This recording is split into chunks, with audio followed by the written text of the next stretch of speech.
Chapter 1. Early in the morning, the air was still a little chilly. A breeze blew down from the sky, brushing past the buildings toward the center of Magnolia Town. A window curtain on a rather luxurious building facing the street swayed back and forth. Although it was a little chilly, it gave people a refreshing feeling unique to the early morning. Kacha, with an extremely soft sound, the half-covered window was opened by someone. A youth of about 11 or 12 years of age, with short black hair and a pair of dark pupils as deep as the stars, stood by the window and looked at the bustling street outside. He stretched lazily, but soon after he trembled slightly. Ugh, it's a little cold. Feeling the chill on his body along with the morning breeze, Noah resisted the urge to turn back and crawl back into bed to sleep. Instead, he closed the curtains. This was the Fairy Tale Guild. In the kingdom of Fiori, where magic was deeply embedded in people's lives, it could be said that it was the cradle of archmages, who used magic to make a living. There were countless archmages who belonged to different guilds and accepted other people's requests to complete the tasks they were entrusted with. It was the same for the Archmage Guild. As for Fairy Tale, it was just one of the many guilds that were as dense as a jungle. However, it was one of the most famous guilds in the game. Now the place where Noah lived was the Fairy Tale Guild. As the guild's usual gathering place and the headquarters for accepting tasks and requests, the Fairy Tale Guild was almost uninhabited. Even the guild's president, Makarov Doria, had to find another place to live. However, as Makarov's adopted grandson, ever since he was adopted by Makarov, Noah had been living here for a year. Of course, it wasn't that Noah didn't like living with Makarov. The reason why he lived in the Fairy Tale Guild was very complicated. In general, Noah was quite satisfied with his current residence. After closing the curtains, Noah looked out of the window. Noah's room was on the top floor of the guild, so standing in front of the window, he could almost see half of the Villa Magnolia where the Fairy Tale Guild was located. Early in the morning, there were many townspeople on the streets preparing for a day's work. Some were busy opening shops, some were moving some goods. It was very lively. Looking at this scene, Noah's heart was surprisingly calm. He didn't know what to think, but he softly muttered, "Gray should be here soon?" As soon as his voice fell, Noah's door was knocked on by a loud and unceremonious knock, causing it to vibrate. "Hey, Noah, wake up." Listening to the impatient and rude knocking on the door, Noah could not help but smile. He turned around, grabbed a coat that was placed on the head of the bed, and put it on himself. His gaze inadvertently turned to the back of his right hand and fixed on it. Looking carefully, on the back of Noah's right hand, there was a bird-like tattoo. That was the Fairy Tale Guild's coat of arms. If one had the guild's coat of arms, it meant that one was a magic shooter of the guild. Fairy Tale was the #1 magic guide guild in the Fiori Kingdom. As a member of this guild, no one would feel dishonored. However, Noah looked at the coat of arms on the back of his hand and showed an extremely complicated expression. Finally, he sighed and calmed his emotions. He walked to the door and opened it. What entered Noah's eyes was a young man about the same age as him. He had the same short black hair, but it wasn't as refined and smooth as Noah's. Instead, it was a little rebellious and stuck up. He was only wearing a pair of shorts, and other than that, the young boy stood outside the door with an impatient expression. "If you don't open the door, I really want to kick it down." Hearing this, Noah's face didn't darken because of the other party's extremely unpleasant words. Instead, he smiled helplessly. Greyfall Pasta, this was the name of the young boy in front of him. Although he was about the same age as Noah, he had joined Fairy Tale 2 years earlier than Noah, and could be considered Noah's senior. Although he was a senior, at his age he naturally couldn't be a mature magic shooter. Currently, he was still in the state of practicing magic, and was working hard to become a mature magic shooter. Therefore, he could be considered the same as Noah. Although he had joined Fairy Tale, he hadn't reached the stage where he could accept a commission and go out to work. It was also because of this that Noah and Gray often interacted. His relationship with Noah could be considered the best in the entire Fairy Tale. This could be seen from the other party's impatient expression, but he still went to Noah's room to call for him every day. "So energetic early in the morning, Gray," Noah said with slight annoyance. Gray, on the other hand, walked into his room without a care in the world. "You're too lazy. I had already practiced for an hour before coming to the guild. You haven't even learned magic, yet you're only up now. In response to Gray's harsh words, Noah didn't deny this fact. Instead, he shrugged his shoulders indifferently. After all, Gray wasn't wrong. As someone who couldn't accept a commission and go out to work, Gray couldn't be considered a mature magic shooter. Although he wasn't mature yet, he could already use magic. Even if the degree of his use of magic was still very immature, he could use magic and join the guild. Therefore, he could be called a magic shooter. As for the similarly immature Noah, who was the same age as Gray, he still couldn't use magic. He didn't even have the qualifications to be called a magic shooter. This was also the reason why Noah looked at his guild's coat of arms with a complicated expression. Only magic shooters could join the Magic Guide Guild. This was common knowledge among common sense. But Noah joined Fairy Tale when he couldn't use magic, and even imprinted the guild's coat of arms that belonged to Fairy Tale. Even if the people in Fairy Tale weren't the kind of people who would gossip about others, Noah himself was somewhat concerned. I've always been very puzzled. Gray, who had walked into Noah's room, turned around and looked at him. Undoubtedly, the old man said that your magic is so strong that even he was surprised. Why can't you use magic? If I remember correctly, this is already the 11th time you've asked this question, right? Noah sighed slightly. Grandfather said that the magic in my body is too strong. If I can't control it freely and use magic carelessly, it will only bring about unimaginable disasters. So before I can control the magic in my body freely, I'm temporarily forbidden from learning magic. Didn't I already tell you this? But are you really that strong? Gray sized up Noah with a face full of suspicion. I can't see it at all. Is that so? Noah rolled his eyes. Then do you want to ask grandfather yourself? Gray immediately shut up. Although he said so, and his heart was full of doubts, Gray still believed in Makarov's judgment. Since Makarov said so, then it must be so. There must be no mistake. All right, let's not talk about it anymore. Let's go down. It should be lively downstairs.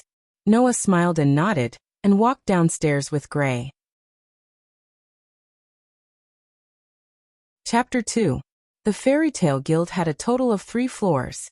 The first floor was where the members of the guild usually gathered, accepted the missions posted on the commission board, went out to work, participated in various guild activities, and chatted. It was quite similar to a tavern, and most guilds were more or less like this. The second floor was an empty space, and the layout was no different from a normal building. However, there was a commission board that was similar to the one on the first floor, and the missions posted on it were more difficult than the ones on the first floor. Only powerful magic shooters approved by the guild leader could enter. As for the third floor, it was originally used to store some of the guild's important items. It was only after Noah moved into the Fairy Tale Guild that one of the rooms on the third floor was tidied up for Noah to live in. In other words, without Noah, the third floor of the Fairy Tale Guild would be the least visited place. Even now, people would only go up when they needed Noah's help. The person who went up most often was Gray, but of course, he didn't stay for long. The two of them went down the stairs from the third floor, and when they passed by the second floor, they curiously looked inside, but all they could see was an empty floor. Today, in the entire Fairy Tale Guild, there were only 1 or 2 people who were approved by the guild leader to enter the second floor to accept missions. Naturally, it wasn't that easy to see people on this floor. Hey Noah. Gray didn't know if it was because of his curiosity, but he was eager to try. I heard from my companions in the guild that the missions on the second floor are terrifying missions that only super powerful magic shooters can accept. We pass by here every day, shouldn't we? Don't even think about it. Noah, who had already guessed what Gray would say from his expression, interrupted him without hesitation. When I first moved into the third floor of the guild, Grandpa used a very scary expression to warn me that when I passed by the second floor, I must not go inside, or else I would be expelled from the guild. Expelled from the guild. Even someone as bold as Gray was taken aback by this. I'm just going in to take a look. Is there a need to punish me so severely? I don't know either. Noah shook his head. But Grandpa usually dotes on me a lot, and he's never been so fierce to me. Other than warning me that I can't learn magic before I can freely control my own magic, That's the only time he did that. So it's better if we don't go in. Tisk.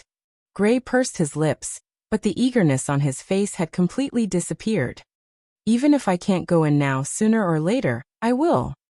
As long as you can get grandfather's approval, you can enter the second floor. Noah nodded heavily. Sooner or later, I'll go in as well.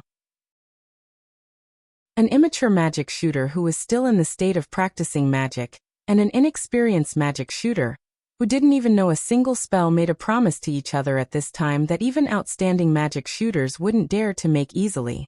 Should it be said that the newborn calf was not afraid of the tiger? Or was it just a brat's nonsense? The two people involved had a determined expression on their faces. They smiled at each other, and no longer paid attention to the second floor. They chatted intermittently as they walked towards the first floor. Hua. When Noah and Gray arrived at the first floor, a loud noise immediately entered their ears.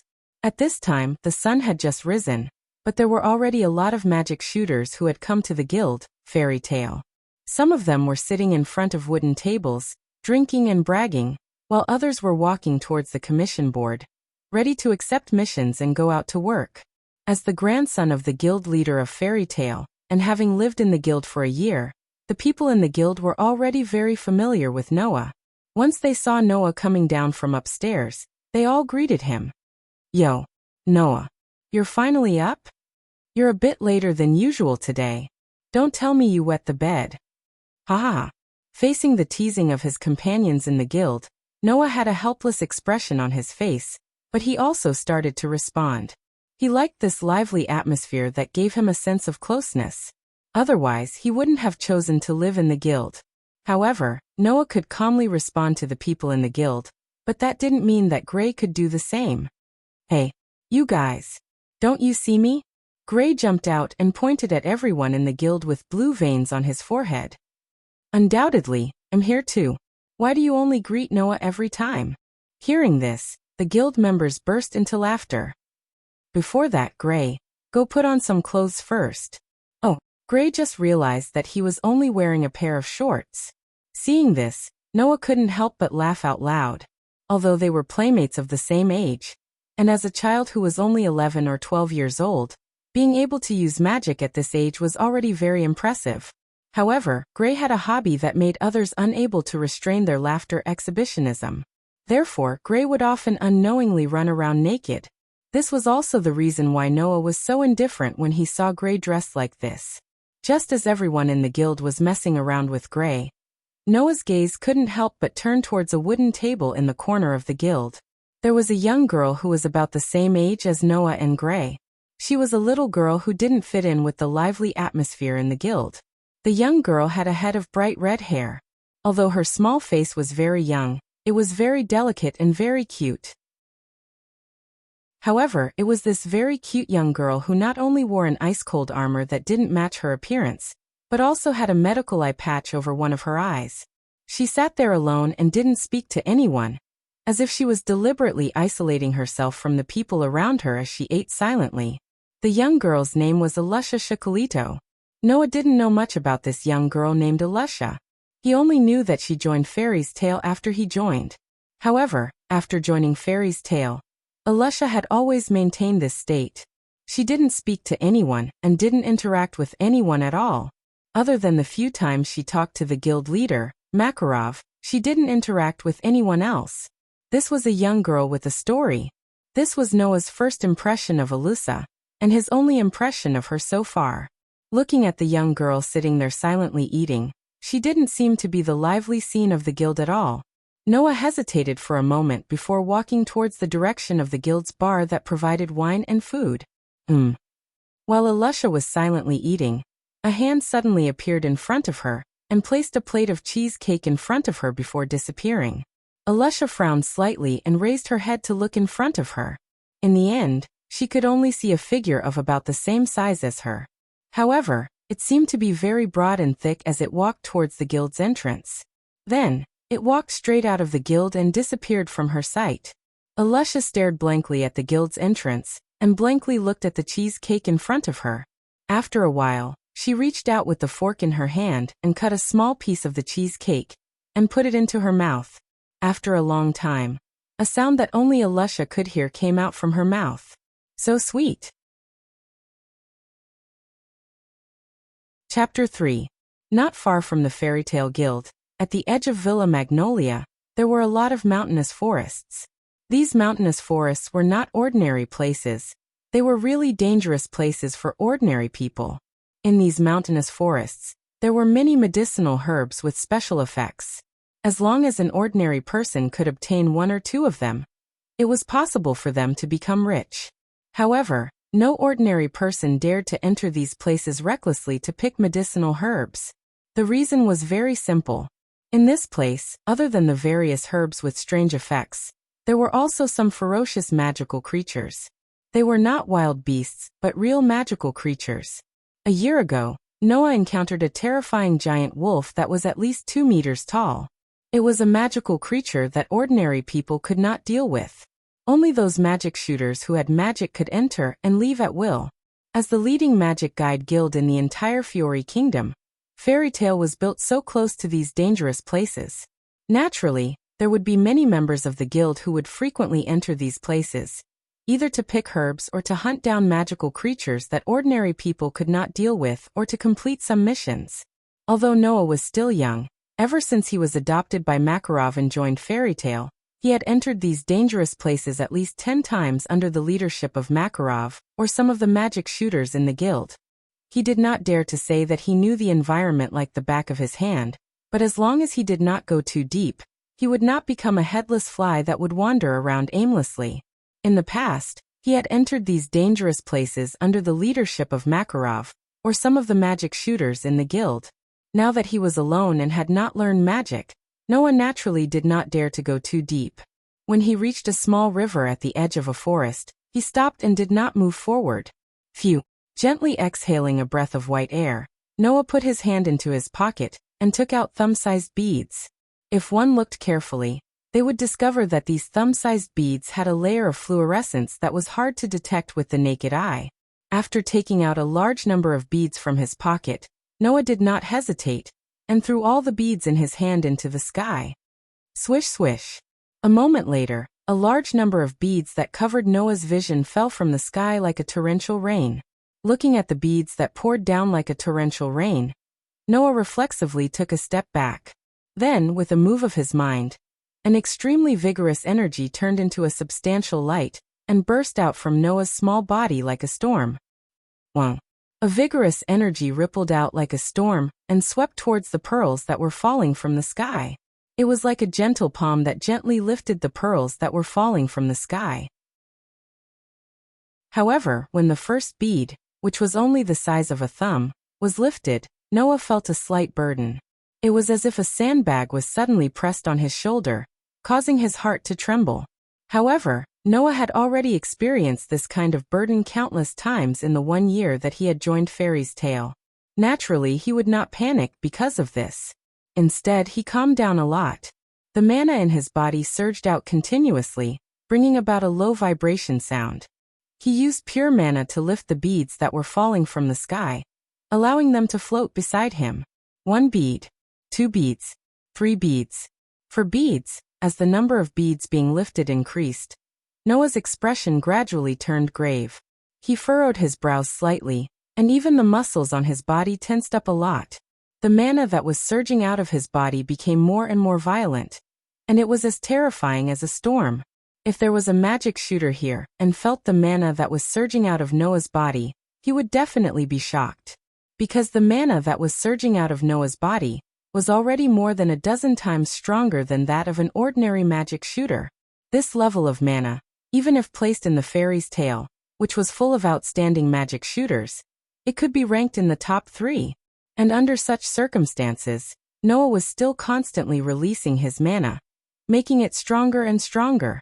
Seeing that Noah was only a little heavy, but his face was not red, and he was not panting, it was obvious that this level of mana was not even 1/10 of Noah's limit.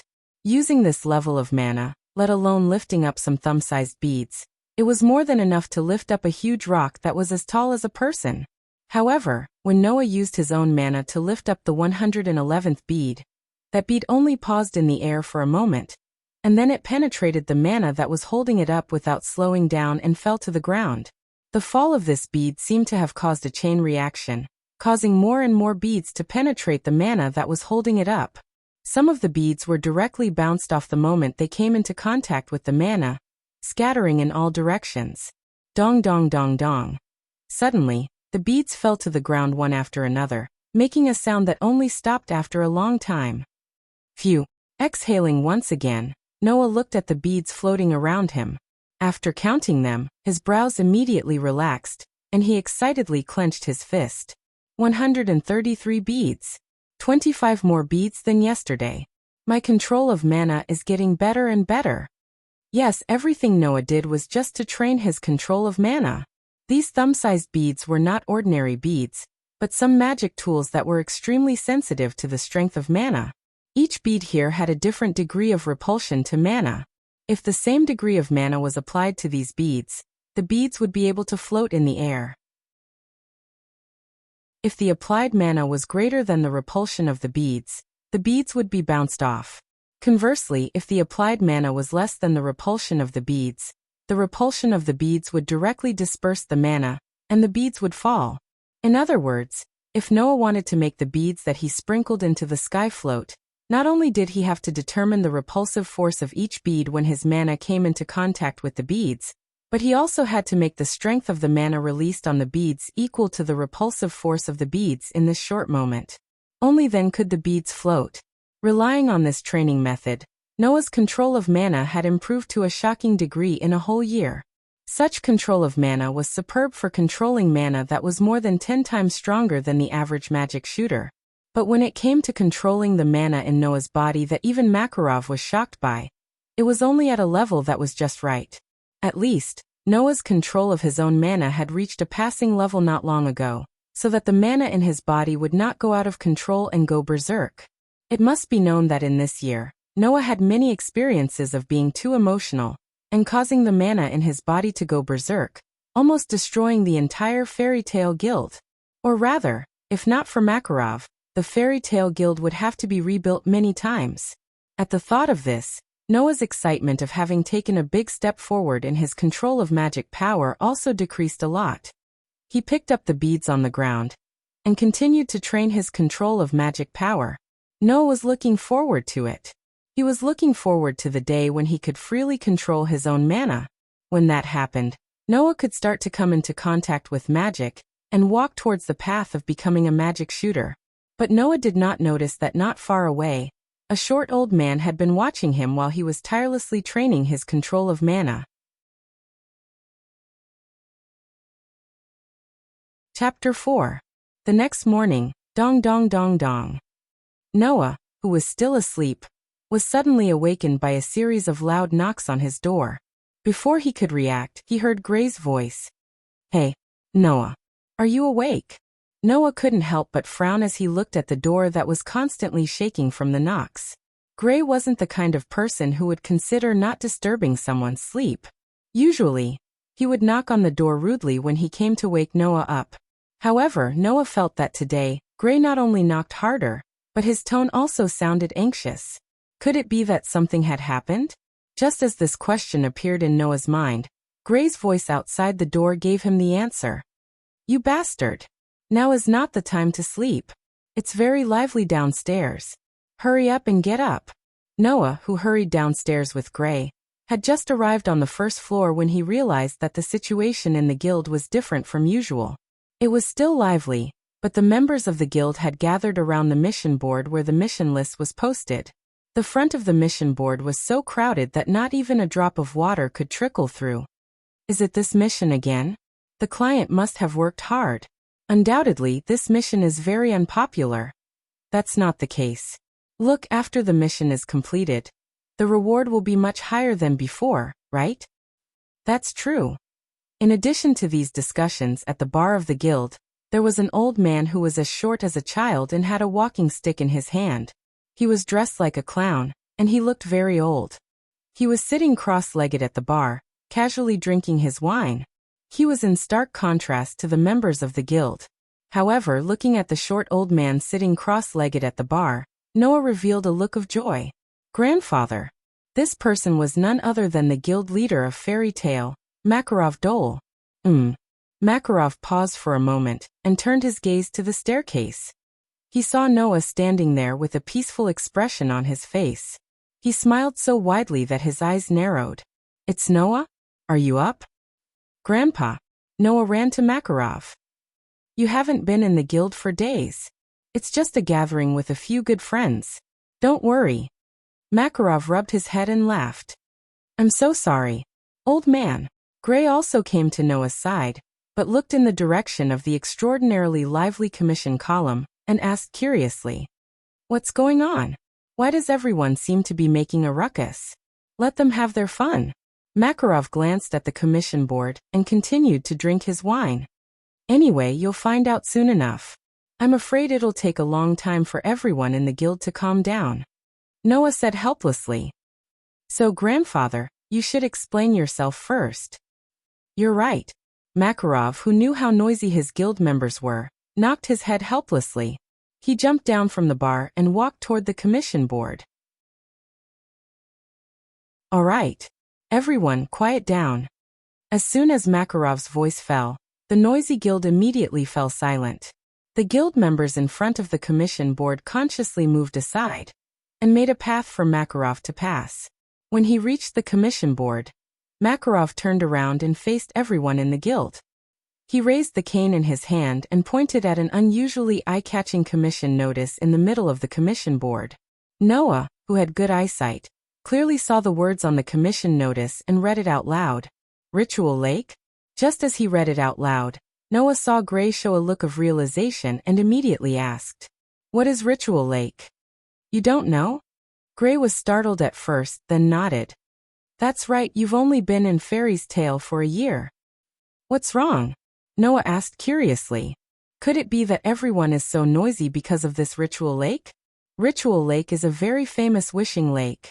Seeing that Noah really didn't know, Gray explained.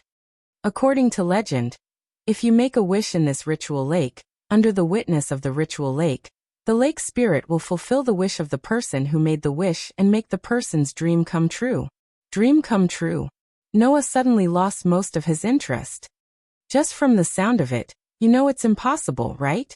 Well, in fact, it's not just you. A lot of people only treat it as a rumor and have never heard of anyone who made a wish there, and the lake spirit appeared to fulfill the person's wish. Gray spread his hands. But there was one person who made a wish at the Ritual Lake, and it came true. After saying that, Gray looked at Noah. "You know about the Senate, right?" Hearing this, Noah raised his eyebrows. The so-called Senate was an organization in the Fiori Kingdom that was responsible for maintaining the order of the magic world. This organization was formed by a chairman and 8 members of the Senate. The main job was to monitor the actions of the Magic Guide Guild, punish the guilds that violated the Senate's rules, and hunt down the dark guilds that threatened the magic world.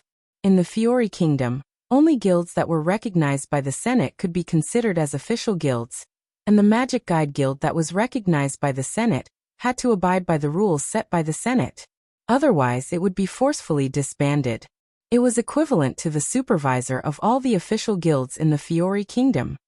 "I heard that the first chairman of the Senate made a wish at the Ritual Lake to establish the Senate," Gray said as he pursed his lips.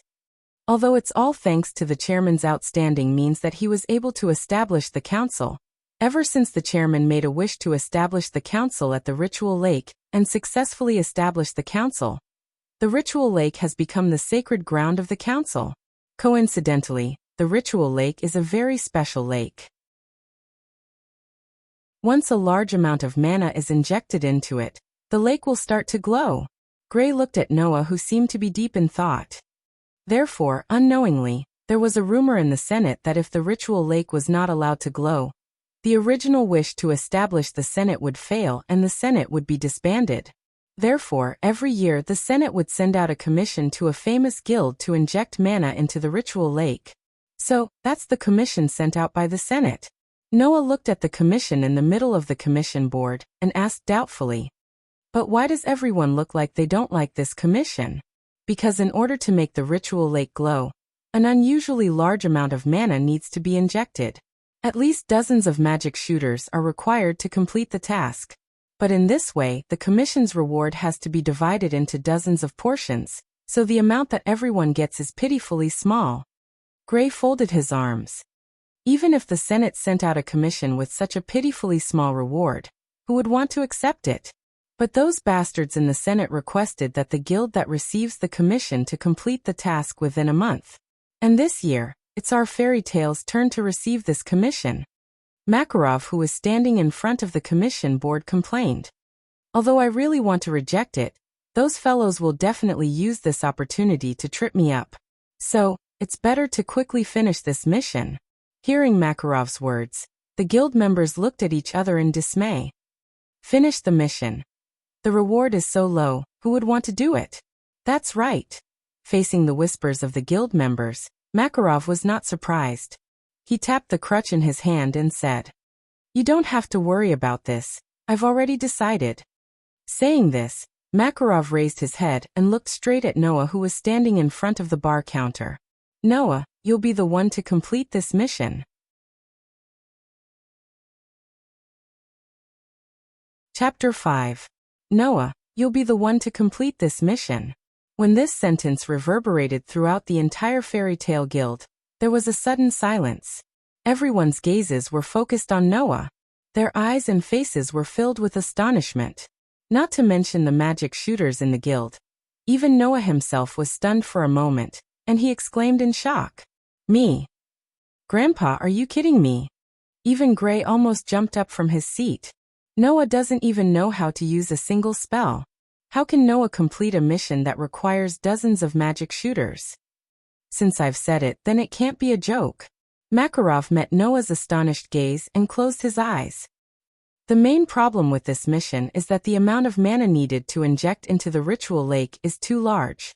That's why it requires many magic shooters to form a large team every time to complete it. Apart from the mana factor, the mission itself isn't difficult at all, let alone dangerous. Noah. Makarov opened his eyes abruptly and looked at Noah with a serious expression. Although you haven't started learning magic and don't know how to use it, your mana is abnormally large. Even though you're still young, the mana in your body is enough to rival dozens or even hundreds of outstanding magic shooters. You're the most suitable person to complete this mission. Hearing Makarov's explanation, while the members of the guild were shocked that Makarov had overestimated Noah's mana, they also understood why Makarov had made such a decision. Indeed, the most difficult part of this mission was that the target's mana was too large. If this was solved, the mission itself wouldn't be that difficult.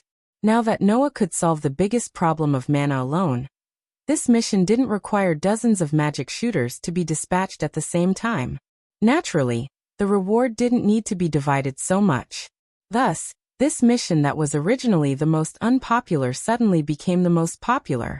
After all, the reward for this mission was 3 million J. 3 million J would be pitifully little if it was divided into dozens of portions. But if it didn't need to be divided, then the reward was so high that people couldn't help but be moved. In addition, the mission itself wasn't difficult or dangerous, and the reward was high. How could this mission not become the most popular? At that moment, the guild members spoke up one after another. Congratulations to you, Noah. You can get such a high reward for the first job in your life. How enviable. Back then, the reward for my first mission was only 70,000 J. It's so small that I want to cry when I think about it. So what? I was only 50,000 J at that time. Wait. Everyone, wait for me. Gray couldn't bear it any longer and yelled out loudly, jumping up and down in a fit of rage. Even so, it's a fact that Noah doesn't know how to use magic. Any wild beast can bite him to death. It doesn't seem dangerous to you, but it's a huge danger to Noah, isn't it? The guild members were all speechless. Grandpa. Noah hesitated for a while before shaking his head. Although I want to officially start accepting missions, Gray is right. Even if my magic power isn't weak, I still can't use magic. If I go on a mission, it's not impossible for me to fail. So let's just forget about it. Don't worry. How can I watch my grandson go out to work alone at such a young age? Makarov suddenly smiled. For this mission, Laxes will go with you. The guild members were in an uproar. Laxus? He's going with us? If he goes, there shouldn't be a problem, right? What a pity. I wanted to go with Noah. While the guild members were clamoring, Noah and Gray were silent. Laxus Doria, the grandson of Fairy Tales Guild leader, Makarov, and Noah's elder brother in name, was an outstanding magic shooter who could take charge of an area on his own at the age of 15. Although he was only 15 years old, Laxus's strength as a magic shooter could be ranked among the top in Fairy Tale. He was even stronger than many of the older guild members. He was quite outstanding, and he had already gone on many difficult missions alone. With such an outstanding magic shooter on a mission, Laxus's strength was enough to deal with any accidents that might happen. However, Noah's expression was somewhat complicated. Only Noah knew that Laxus's relationship with Makarov was very strained due to certain matters, and their relationship was not good. It was precisely because of this that Noah stayed in Fairy Tale instead of Makarov's home. In order to persuade Laxus to go with him, Grandpa must have put in a lot of effort, right? Thinking of this, Noah, who was originally hesitant and worried that his ability was not enough for the mission, took a deep breath and nodded heavily. Grandpa, I will definitely complete this mission. As if hearing the emotions contained in Noah's words, the surrounding people all quieted down. Makarov, on the other hand, gave a gratified smile and changed the topic. In addition, besides Laxus, Noah, you have to bring along another person. After saying this, Makarov directly turned his head and looked in the direction of a wooden table in the corner of the guild. Elusha, you come along too. Once this sentence was said, everyone present fell silent, and the surrounding atmosphere began to become oppressive. Elusha, who was sitting at the wooden table in the corner of the guild, did not seem to be aware of this oppressive atmosphere. She stood up, nodded, and directly walked out of the guild. Seeing this scene, the members of the guild were still speechless. Only Gray muttered softly, "That's not right. What, we're all companions, is there a need to be so cold?" This sentence also expressed the thoughts of everyone in the guild. Makarov kept looking at Elusha until Elusha's back disappeared in the direction of the main door. Only then did he speak softly to Noah beside him. "If it's possible, I hope you can save that child, she's also quite pitiful." Noah turned his head and similarly looked in the direction of the main door. He did not nod, nor did he shake his head, his face was calm. As for what Noah thought in his heart, he himself knew, and Makarov seemed to know as well. A comical smile hung on his face as he continued to drink his wine. After returning to his room, Noah only packed some clothes and some expenses for the journey, carried a small bag, and walked out of the main door amidst Gray's complaints of "Why can't I, who can use magic, go on a mission?" and the guild members' cheers. There, Elusha, who did not carry anything on her body and only wore a cold armor, quietly waited for Noah's arrival without saying a word. Noah also did not pay attention to Elusha. This was because his gaze had long been snatched away by a figure leaning against the wall of a building not far away. It was a young man of about 15 or 16 years old with short blonde hair, and a very modern magical instrument by his ear that could play music. The young man hugged his arms and leaned against the wall with his eyes closed as if he was listening to music. It was only when Noah arrived that he seemed to have noticed and opened his eyes, his sharp gaze landing directly on Noah. Facing the sharp gaze of the other party, Noah did not even pause in his footsteps, and his expression did not change in the slightest as he directly walked over. When he was less than 2 meters away from the other party, he stopped and raised his head, meeting the sharp gaze of the other party. The two of them looked at each other in silence. At the side, Elusha also stood there without saying a word, causing the atmosphere to become heavy.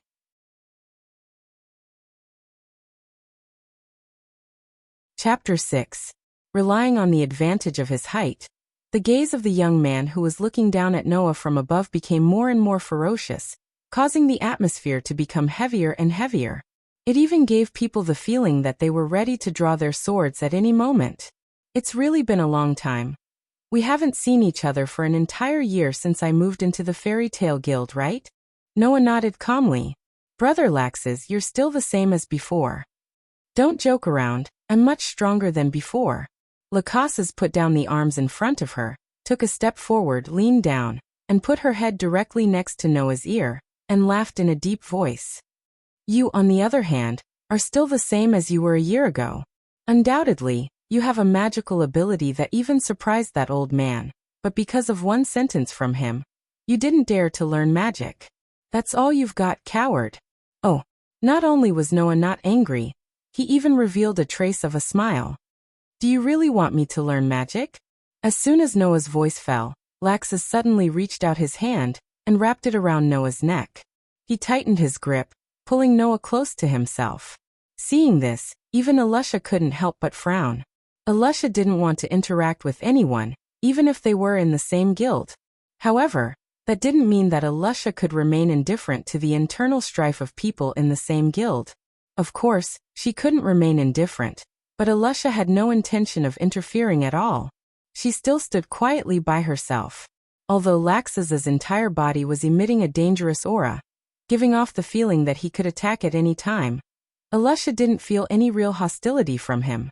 Most importantly, Noah, who was tightly restrained by Laxus's neck, still had a calm expression, as if he wasn't worried that Laxus would attack him. Compared to the frowning Alusha, he was really indifferent. What I hate the most is your expression of being able to do anything no matter what. Laxus put away his smile and continued speaking with an expressionless face. I just want to tell you, even if you were picked up by that old man from who knows where, since you're my younger brother, I won't allow you to be a weakling, understand? Picked up from who knows where? Alusha finally fixed her gaze on Noah for the first time after Laxus spoke, her eyes revealing a complicated expression. Originally he was just like me, an orphan.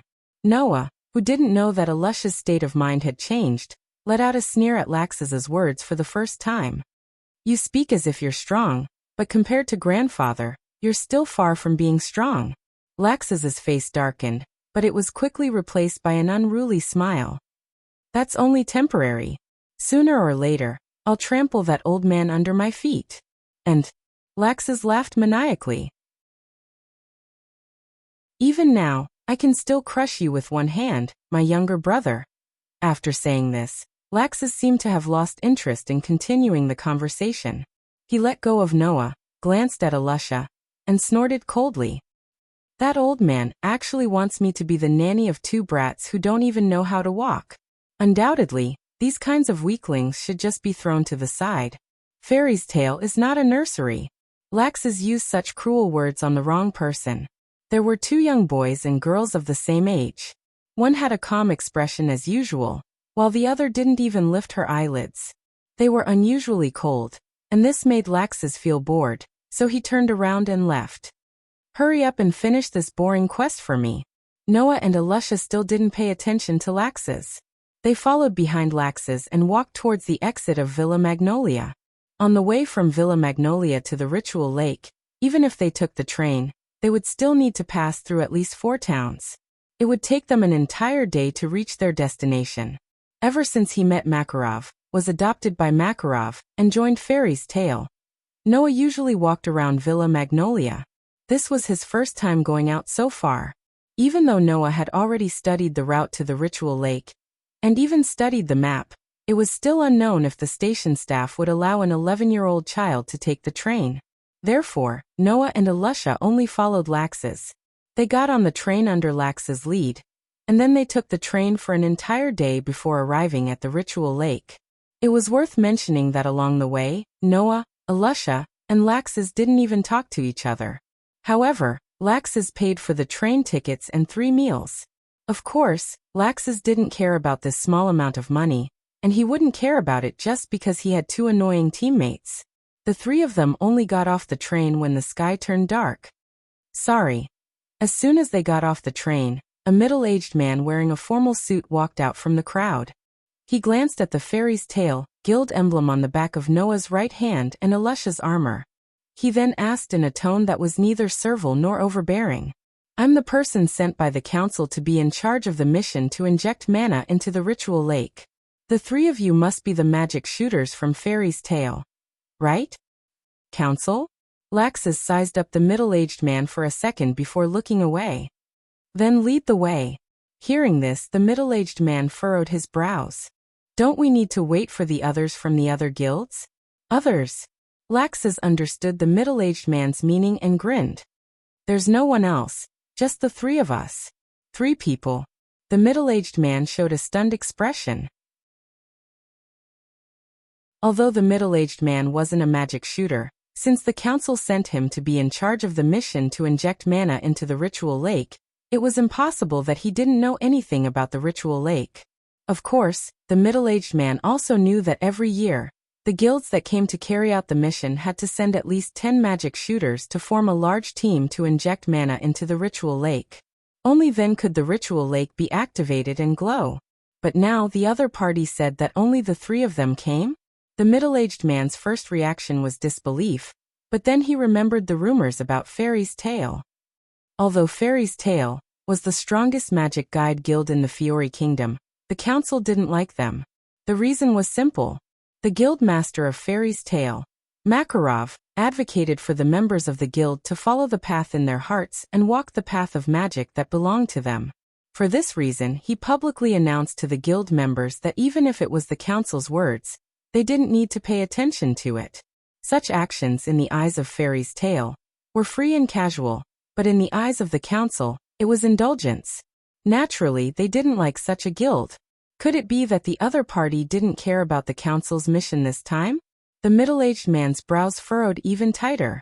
The 3 of you, I think it would be better to ask your guild master to send more people. Huh? Laxus laughed, and his laughter was unusually arrogant. Could it be that there's a requirement for more people to come this time? There's no such thing. Since there's no such thing, then don't talk so much nonsense. It's fine as long as we can complete the mission. Laxus said impatiently. Since you're here to lead the way, then lead the way obediently. The middle-aged man was speechless and could only lead the way out of the station.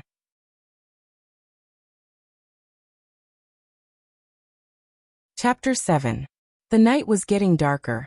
Since the night had already fallen when they arrived at their destination, Noah and the others decided to rest for the night after discussing with the middle-aged man from the council. They would carry out the mission tomorrow by injecting mana into the ritual lake and activating it. Laxus didn't say anything about this. He left Noah and Alusha behind and returned to the hotel arranged by the middle-aged man from the council to rest. Alusha also left without saying a word. No one knew where she went. There was only one such team that was incompatible in all aspects. However, Noah had more or less expected this situation and didn't mind it. After placing his luggage in the hotel room, he brought along a large number of magic control pearls and walked out of the hotel. This was a city that was unfamiliar to Noah. If it were another 11-year-old child, he or she wouldn't dare to wander around. Noah was the same. To avoid any accidents, even if he wanted to train his mana control, he didn't stray too far from the hotel. He chose a small river that he could clearly see from the entrance of the hotel and walked towards it. However, to Noah's surprise, the riverbank of the small river had already been reached by another person. Haha. He saw a young girl wearing a simple dress and an ice-cold armor. She wore a medical eye patch over one of her eyes. She had red hair that could be clearly seen in the night. She was standing by the riverbank alone.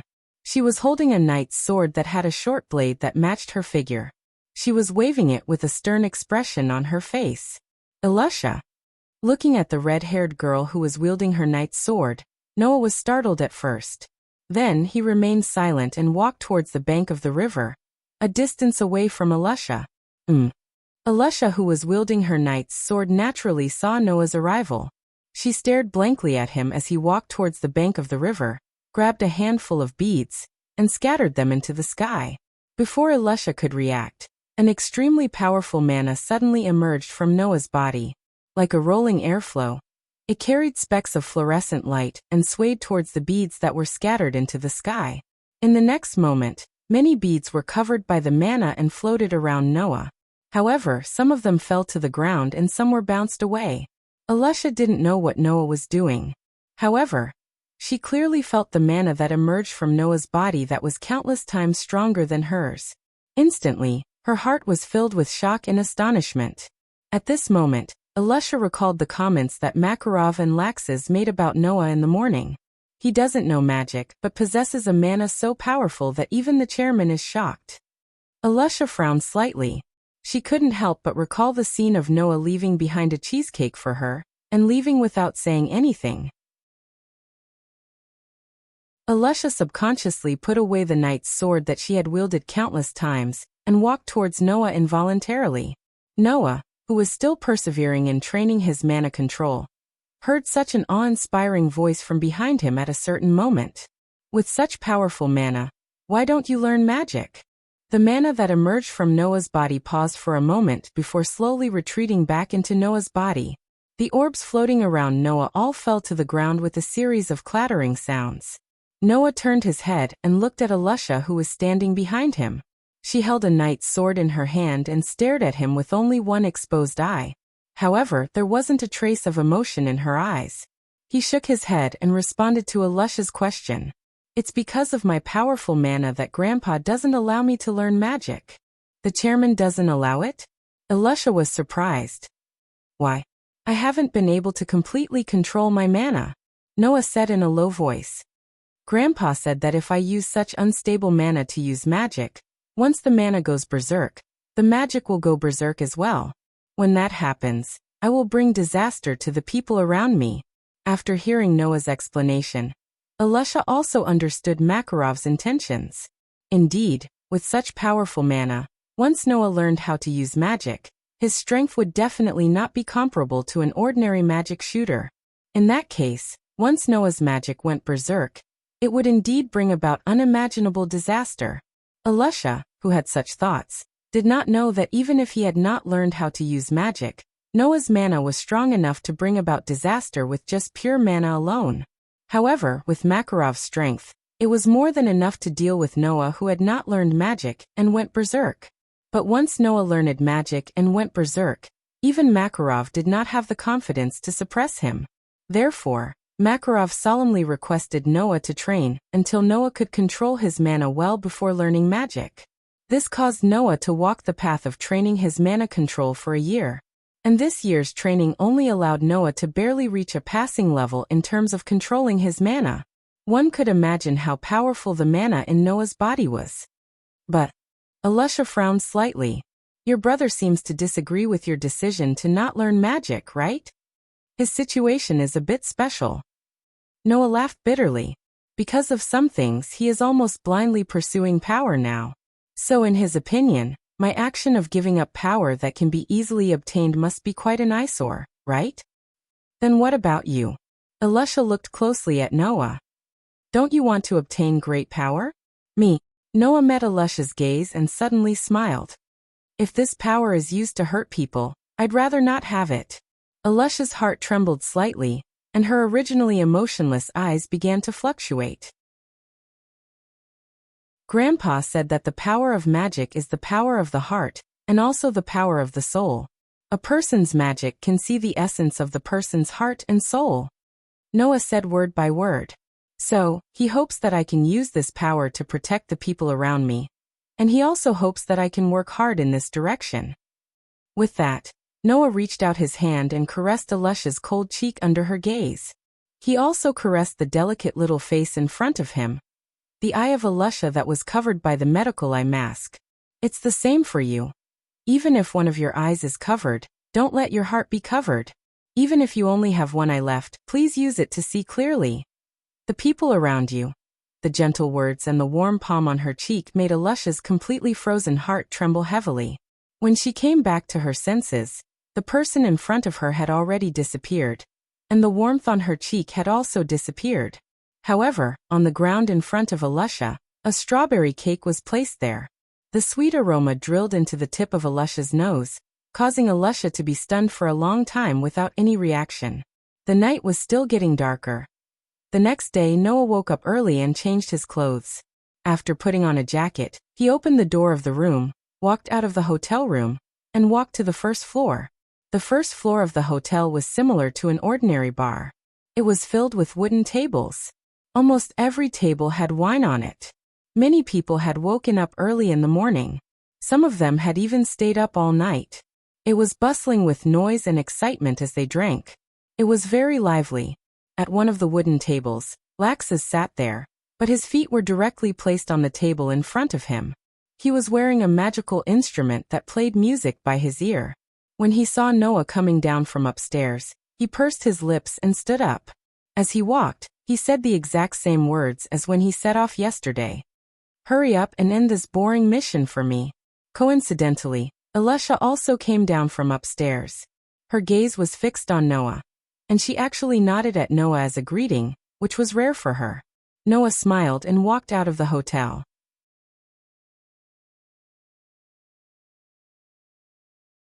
Chapter 8. Noah, Elisha, and Laxus only knew that the ritual lake was in the city, but they did not know its exact location. If they wanted to go to the ritual lake, they would have to be led by the middle-aged man from the council. Thus, after a night's rest, Noah, Elisha, and Laxus stood at the entrance, motionless as they waited for the middle-aged man's arrival. They had agreed yesterday that they would meet at the entrance of the hotel at this time today, and then they would go to the ritual lake together. Now there was not much time left before the meeting, and the middle-aged man should be arriving soon. However, when the middle-aged man appeared in front of Noah, Elisha, and Laxus, the three of them were stunned. The reason was simple. The middle-aged man did not come alone. Behind the middle-aged man, there was a group of at least 30 people of different genders, different ages, different heights, and different clothes. However, they all looked unfriendly as they followed behind the middle-aged man and appeared in front of the three of them. On these people's bodies, there were guild emblems of different colors and shapes exposed in the air. Obviously, these people were all from the same guild. Looking at the emblems on these people's bodies, Laxus, who originally had an unruly expression on his face, narrowed his eyes. The ruler of the underworld, Phantom Lord. The ruler of the underworld, Phantom Lord. Noah and Elisha were startled at first, and then they both showed an expression of surprise. The ruler of the underworld, Phantom Lord. This name, even though Noah and Elisha had not joined the guild for long, they had heard of it before. Among the many official guilds in the Fiori Kingdom, the ruler of the underworld, Phantom Lord, could be said to be the most outstanding guild. At its peak, it was even called the #1 guild in the Fiori Kingdom, and it was a guild that gathered many powerful sorcerers. Even now, the ruler of the underworld, Phantom Lord, was still one of the most outstanding guilds in the Fiori Kingdom, and its strength was still vaguely known as the #1 guild in the Fiori Kingdom. However, in recent years, Fairy Tale had started to stand out, and was gradually catching up to the ruler of the underworld, Phantom Lord. This made the ruler of the underworld, Phantom Lord's title as the #1 guild in the Fiori Kingdom more or less undeserved. It was also because of this that in recent years, the relationship between Fairy Tale, and the ruler of the underworld, Phantom Lord, had started to become tense, and it gave people the feeling that they could compete with each other at any time. Because of this, when he saw the sorcerers of the ruler of the underworld, Phantom Lord, appear here, and they were even following behind the middle-aged man from the council, Laxus's expression darkened, and he coldly looked at the middle-aged man with an indifferent expression. "What's going on here?" Hearing Laxus's completely undisguised question, the middle-aged man's expression did not change as he answered, "My apologies, everyone. After reporting the situation to the council yesterday, the higher-ups of the council invited the sorcerers from the ruler of the underworld, Phantom Lord, branch to come and help." The middle-aged man glanced at Laxus. "After all, your guild only sent 3 people, and they seem to be lacking in experience. It's normal for the higher-ups to be a little uneasy." Hearing this, how could Noah and the other 2 not understand the middle-aged man's meaning? The middle-aged man did not believe that Fairy Tale could complete a large-scale mission that required dozens of sorcerers with just 3 people, and all of them were underage brats. Hence he invited the ruler of the underworld, Phantom Lord, to help. Thus Laxus laughed, and his laughter was unusually violent. "In other words, let's not talk about these 2 brats for now. Are you looking down on me?" As he spoke, a somewhat berserk mana slowly rose from Laxus's body. Beep, beep, beep. In the next moment, golden electric arcs flashed from Laxus's body, as if there were little golden snakes scuttling around Laxus's body. With an extremely dense sound of electric shocks, it engulfed the surroundings. Seeing this scene, Not only did the middle-aged man and the group of people behind him change their expressions, even Alusha's eyes revealed a hint of astonishment. Although the mana rising from Laxus's body was not as strong as Noah's, it was enough to surpass that of an ordinary sorcerer by several times. At the age of 15, he was already several times stronger than an ordinary sorcerer. Whether it was talent or strength, Laxus had the qualifications to be arrogant. Only Noah at the side frowned slightly as he looked at Laxus's body that was flashing with golden electric arcs and powerful mana. Even Makarov did not know that apart from being born with an incomparably powerful mana, Noah also had a sensory ability that others could not hope to reach. Thus, Noah could clearly sense that in the mana rising from Laxus, who specialized in thunder magic, there was an extremely oppressive force in addition to the berserk nature of thunder magic. It was as if there was a ferocious beast hiding in Laxus's mana. Such a special mana made Noah unable to shift his gaze away for a moment as he stared unwaveringly at Laxus. Compared to Noah, the middle-aged man, who was facing Laxus's wrath, had already turned pale in an instant. Although he was a member of the council, his position was not high, and he only knew a little bit of magic.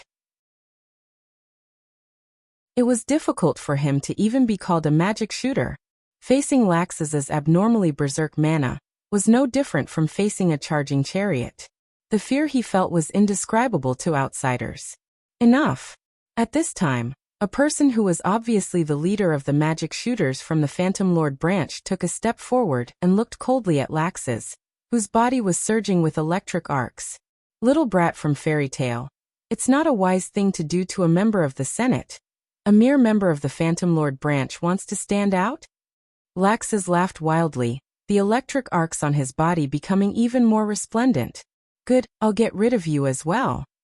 I, Maglia, am not at the stage where I would bicker with a little brat. The self-proclaimed Maglia's magic shooter from the Phantom Lord branch said this, but his gaze towards Laxus became colder and colder. Besides, do you want to openly clash with someone from another guild in front of the council? The council had clearly stated that guilds were not allowed to fight with each other. If there was a violation, the guild would be forcibly disbanded. If not for this rule, Maglia might not have wanted to bicker with Laxus. Then, is there a rule in the council that states that two guilds can blatantly snatch jobs from each other? Laxus sneered. Since you want to snatch jobs, then there is a need to determine the winner. Even the council has nothing to say, right? We will not snatch your jobs. Maglia said in a strange tone. We are only here as a precaution. We will only make a move if you fail your mission. Before you fail your mission, we will not make a move. The electric arcs on Laxus's body suddenly froze.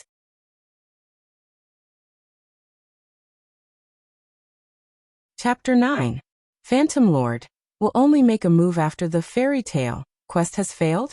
Looking at the disdainful looks on the faces of the magic shooters of Phantom Lord, Noah, Alusha, and Laxus immediately understood what was going on. It was obvious that Phantom Lord did not believe that Fairy Tail could complete a mission that required dozens of magic shooters with just the three of them. Therefore, although this sentence seemed to give Fairy Tail a way out of this embarrassing situation, it was clear from the reaction of the magic shooters that they only wanted to see Fairy Tail embarrass herself. How is it? You little brats from Fairy Tail? Maglia's lips slowly curled upwards. We're only here to clean up the aftermath. We won't be hindering your work, right? Hearing this, Laxus had no reason to act no matter how displeased he was. Even Alusha, who had been watching from the sidelines, could not help but let down her guard. Brother Laxus. Noah suddenly called out from the side. I heard that although the reward for completing this mission is a whole 3 million J, if it's divided into dozens of portions, the reward is a little low. Alusha and Laxus were startled awake. That's right. Although the quest to activate the ritual lake had a reward of 3 million J, it was definitely not a low reward. However, if the reward was split into dozens of portions, it would be a lot less. This was also the reason why this quest was so unpopular among many guilds. Since someone had accepted such an unpopular quest, the other guilds couldn't wait to see such a thing happen. However, Phantom Lord had organized a large group of players to come here even though someone had accepted the quest, saying that they wouldn't interfere with Noah and the other two's work.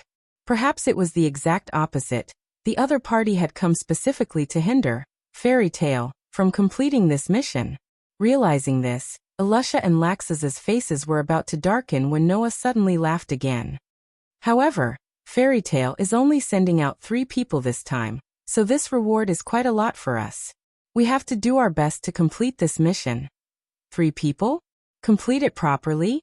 The magic shooters from the Phantom Lord branch sneered in unison.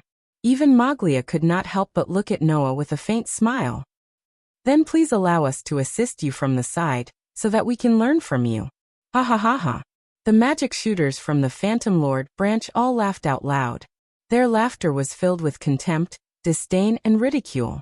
Hearing the other party's laughter, not to mention the increasingly irritable Laxus, even the cold-hearted Alusha could not help but feel a trace of anger. Only Noah maintained his composure from beginning to end, ignoring the ridicule of the Phantom Lord, as he spoke to the middle-aged man who could not get a word in edgewise. Should you lead the way? Oh.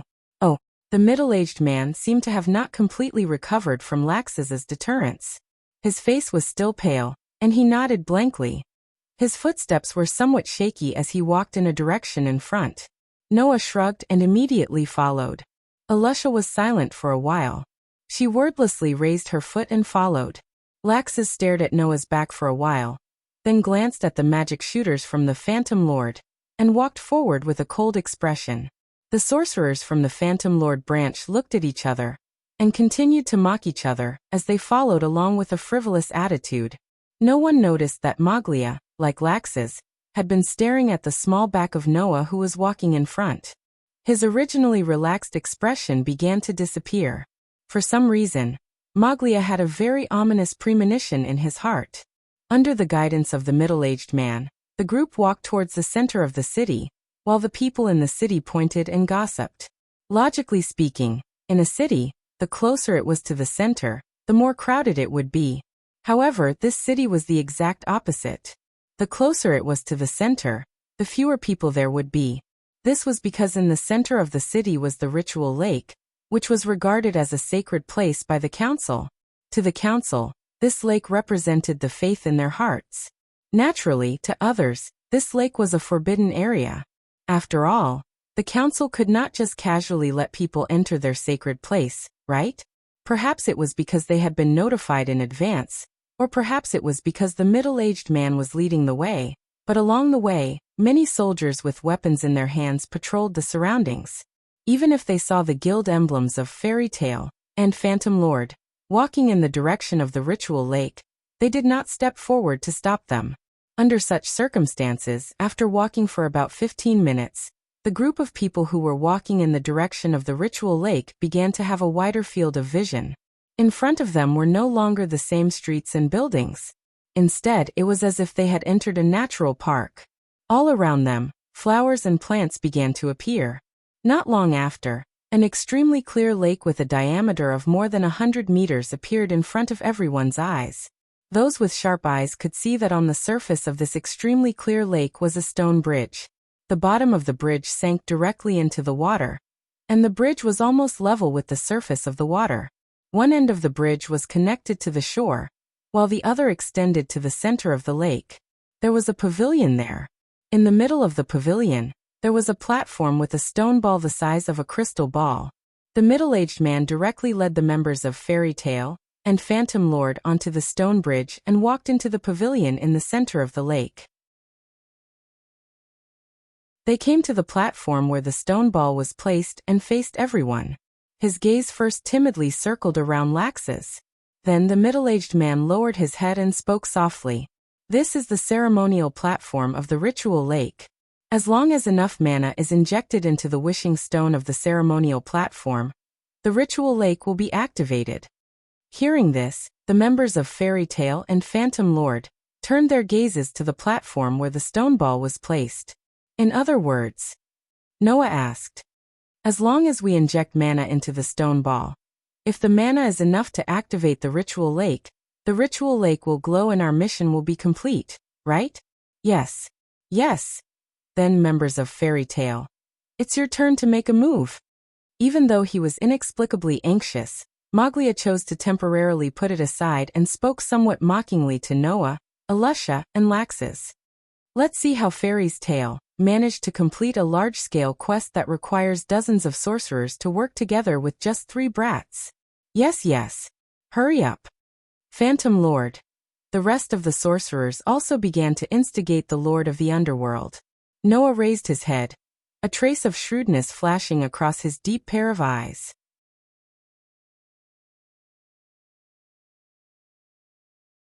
Chapter 10. Under the mocking and disdainful gazes of the magic shooters from the Phantom Lord, Noah took a step forward and walked past everyone to stand in front of the ritual platform. His face did not have the slightest fluctuation, only a palpitating calmness. Perhaps it was because of this calmness, all the sounds in the surroundings disappeared at this moment, including the mocking laughter of the magic shooters from the Phantom Lord. Looking at the small figure standing in front of them, and feeling the oppressive calmness in the surroundings, Maglia's inexplicable irritation grew stronger and stronger, to the point that he could not help but ask Laxus sarcastically, "Letting him go alone? Could it be that the fairy tale has decided to give up on this mission?" Originally, the fact that the fairy tale only sent out 3 people, and all of them were underage brats, to complete this kind of large-scale mission had already made Maglia sneer in his heart.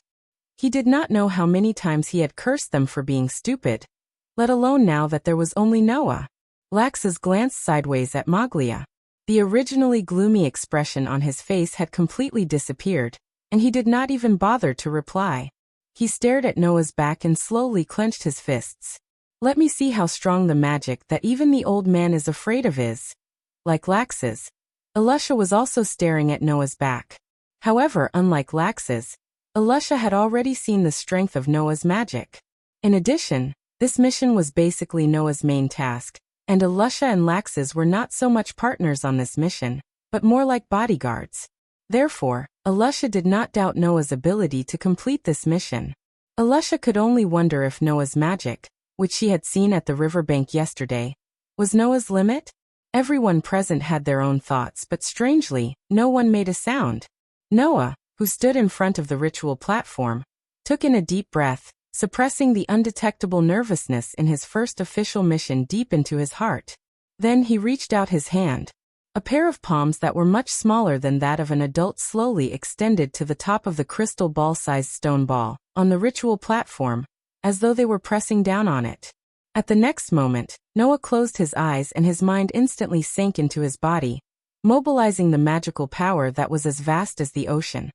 Along with the sound of the vibration in the surrounding air, the ocean-like powerful magic fiercely burst out from Noah's small body, like a torrent of light that suddenly rushed into the sky, suddenly rising up into the sky. Wah! Feeling the powerful magic that caused even the space to tremble suddenly rising from Noah's body, the magic shooters of the Phantom Lord were all shocked. Maglia's pupils also shrank. Even Alusha, who already knew, and Laxus, who was mentally prepared, had a dignified expression, their eyes full of shock. Strong. Really too strong. In terms of magic alone, Noah was absolutely qualified to look down on everyone in the entire continent. At least Laxus, who had felt the powerful magic from Makarov more than once, was certain that Noah's magic was enough to surpass Makarov's. And it must be known that Makarov's strength was enough to be ranked in the top 10 super powerhouses in the entire continent. Although it was only magic, but Noah was able to surpass Makarov in this aspect, and at only the age of 11 at that, it was easy to imagine the shock it brought to Laxus. As for the magic shooters of the Phantom Lord and the middle-aged man from the Senate, they had long been stunned, unable to react for a while. Noah acted as if there was no one around him, slowly controlling the huge amount of magic that burst out from his body, causing countless people, including Makarov, to be shocked to the core. It was as if he firmly controlled it in his hand. Following his control, it flowed into the crystal ball-sized stone ball. The heavy stone ball suddenly blossomed with a strong light, bringing along rich colors, illuminating every corner of the scene. Alusha, Laxus, Maglia, and the others were suddenly blinded by the sudden strong light. They were shocked and hurriedly raised their hands to block in front of their eyes. Many of the magic shooters of the Phantom Lord exclaimed, causing the scene to be chaotic. After an unknown amount of time, the strong light gradually dissipated, allowing the crowd's vision to return to the vast expanse of whiteness. When everyone opened their eyes with lingering fear, the scene in front of them had changed. First of all, the strong light that gradually dissipated didn't immediately disappear. Instead, it stopped after fading to a certain extent. Just like the gentle light of a magic lamp, it shone on everyone's body. It was the light that bloomed from the originally crystal-clear ritual lake. The stone ball placed on the ceremonial platform in the middle of the pavilion had turned into a real crystal ball. Its entire body was releasing strands of colorful light, like a flashlight. It was extremely dazzling. Looking at this scene, no one made a sound at the scene, as if they were in a daze, unable to return to their senses for a long time. Of course, it was not because the scene in front of them was beautiful, but because the development of the situation had made everyone's minds blank for a period of time, and there was no way for them to operate smoothly. Phew. Noah opened his eyes and exhaled a breath after noticing the changes in front of him. In his heart, the tension that had been suppressed in the depths of his heart due to his first work had turned into joy, and he slightly clenched his fist. Fortunately, there were no mistakes at the crucial moment. Only Noah knew how dangerous the work just now was. Noah had not been able to completely control the mana in his body. If he used a large amount of mana like just now, if he was not careful and exceeded the range of Noah's control, then at least it would cause the mana to go berserk again. At that time, not to mention the safety of the people present, the ritual lake that was regarded as a sacred place by the council would probably disappear in history. That would be a big problem. Fortunately, when Noah's mana was almost at the limit of his control, the ritual lake was finally successfully activated, and it was a daunting experience without any danger. What they did not know was that after using such a large amount of mana, not only did Noah not look tired at all, but his face was full of joy, and in the eyes of others, it was a stimulation to the brain that slightly short-circuited for a moment. Hey, after the joy, Noah looked at the middle-aged man who was still in a daze and smiled slightly. So, our mission is considered complete, right? The middle-aged man reacted, and a large amount of sweat flowed down his face as he forced a laugh out loud. Yes, completed. Then our reward. Yes. The middle-aged man stuttered submissively. I will hand it over as soon as possible. As soon as possible. Noah nodded in satisfaction and glanced at the magic shooters of the ruler of the netherworld, Phantom Lord, who were still in a state of shock, and smiled. I originally thought that 3 people would be needed, but in the end, 1 person actually completed it. My president sometimes makes mistakes in his calculations.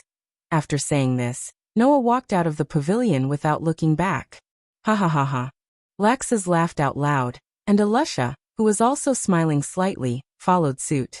The magic shooters of the ruler of the netherworld, Phantom Lord, were at a loss. Only Moglia stared at the gradually disappearing Noah, a trace of malevolence appearing on his face.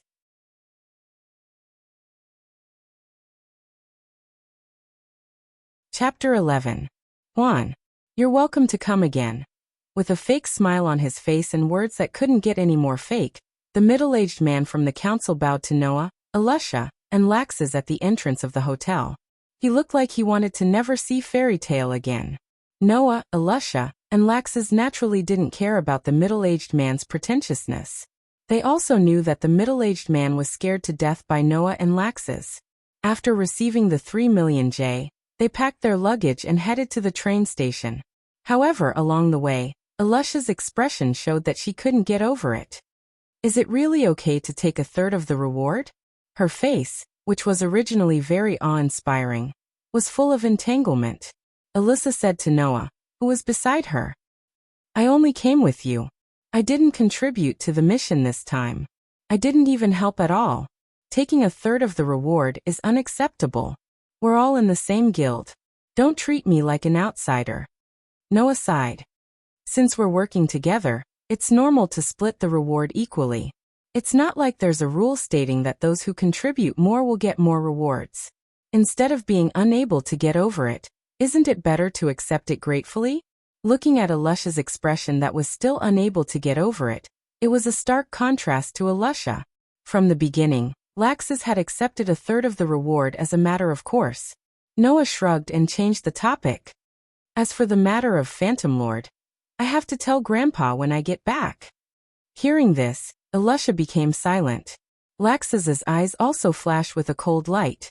Because Fairy Tale was getting stronger and stronger. As a member of Fairy Tale, Noah, Alusha, and Laxus knew that the relationship between Fairy Tale and Phantom Lord was getting more and more tense. However, they didn't expect it to be this tense. This time, Phantom Lord directly interfered with the work of Fairy Tale. Moreover, it was a task assigned by the council, so it was easy to guess what he was up to. If it wasn't for the fact that Noah could provide the mana of dozens of magic shooters, Phantom Lord wouldn't have obediently stood aside and watched Fairy Tale complete this task. Although it was only a branch of Phantom Lord that did this, it didn't mean that Phantom Lord was going to officially go against Fairy Tale. However, who knew if this would be the case in the future? Therefore, Phantom Lord's action this time was more like a prelude. Thinking about it, if this continued, the relationship between Fairy Tale and Phantom Lord would get worse and worse. When the fuse appeared, it was possible that they would become enemies. In order to prevent the same thing from happening in the future, there was a need to report this matter to Makarov. Phantom Lord. Laxus's face was gloomy. Really, just anyone can step on Fairy Tale. When did the guild become so weak? Alusha stopped in her tracks. Weak? Noah looked straight at Laxus. It should be the opposite, right? It's because the guild has become stronger that Phantom Lord is looking for trouble, right? Ha! Laxus looked at Noah with a sinister expression and met Noah's gaze. A mere branch dared to provoke us. If this isn't weak, then what is? Is that so? Undoubtedly Noah, who had been mocked and insulted by Laxus without batting an eyelid yesterday, was now fearlessly confronting Laxus.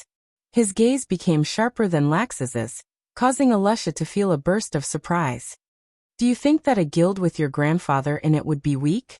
The guild leader of Phantom Lord is one of the 10 great saint magicians. Isn't that old man also one of the 10 great saint magicians? Laxus had already stopped in his tracks, looking down at Noah coldly. They're both 10 great saint magicians. If another guild's branch dares to openly find trouble with our guild, won't they be looked down upon? Noah's eyes immediately narrowed. 10 great saint magicians.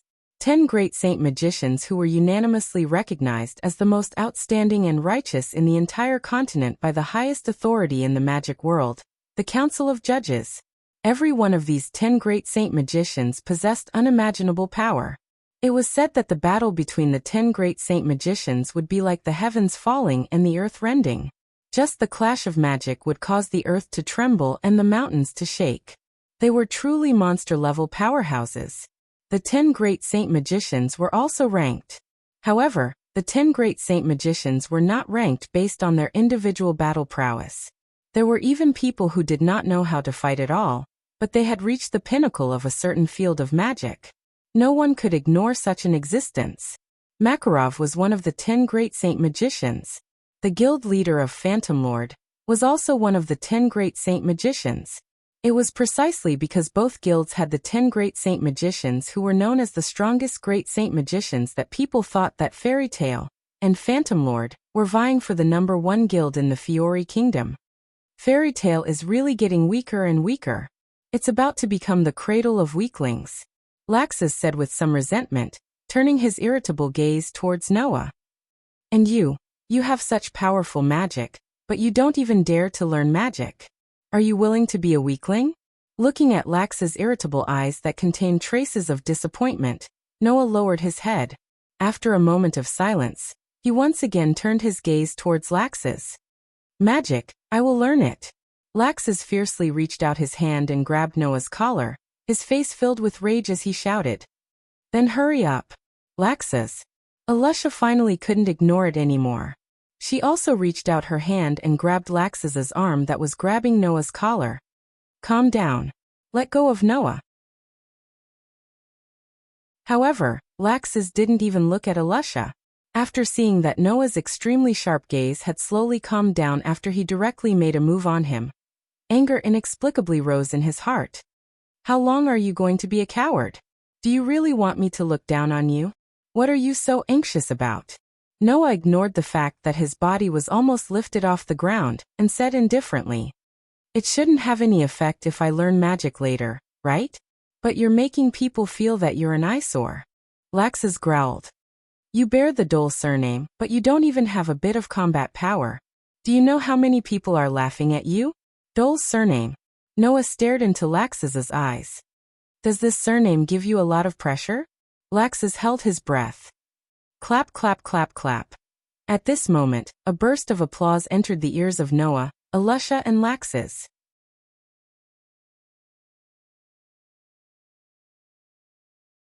Chapter 12. Clap, clap, clap, clap. The clear sound of clapping reverberated in the surroundings, causing Noah, Alusha, and Laxus to frown slightly. They turned their heads and looked in the direction of the sound. They saw that a group of people had formed a circle around Noah, Alusha, and Laxus.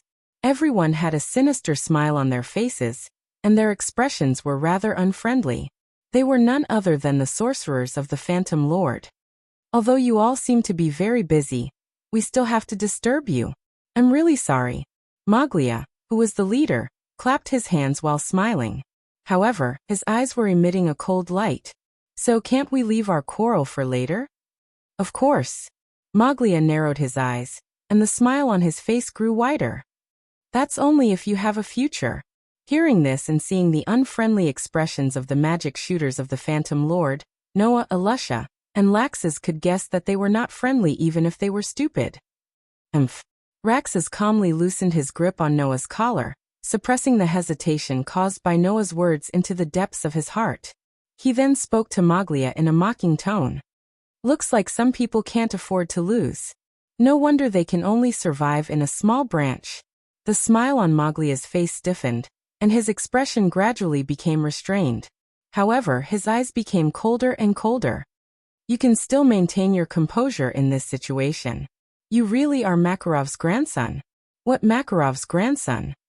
Laxus's face showed a trace of ruthlessness. "The only one here is me, Laxus, not Makarov's grandson. That kind of thing doesn't matter." Maglia waved his hand impatiently.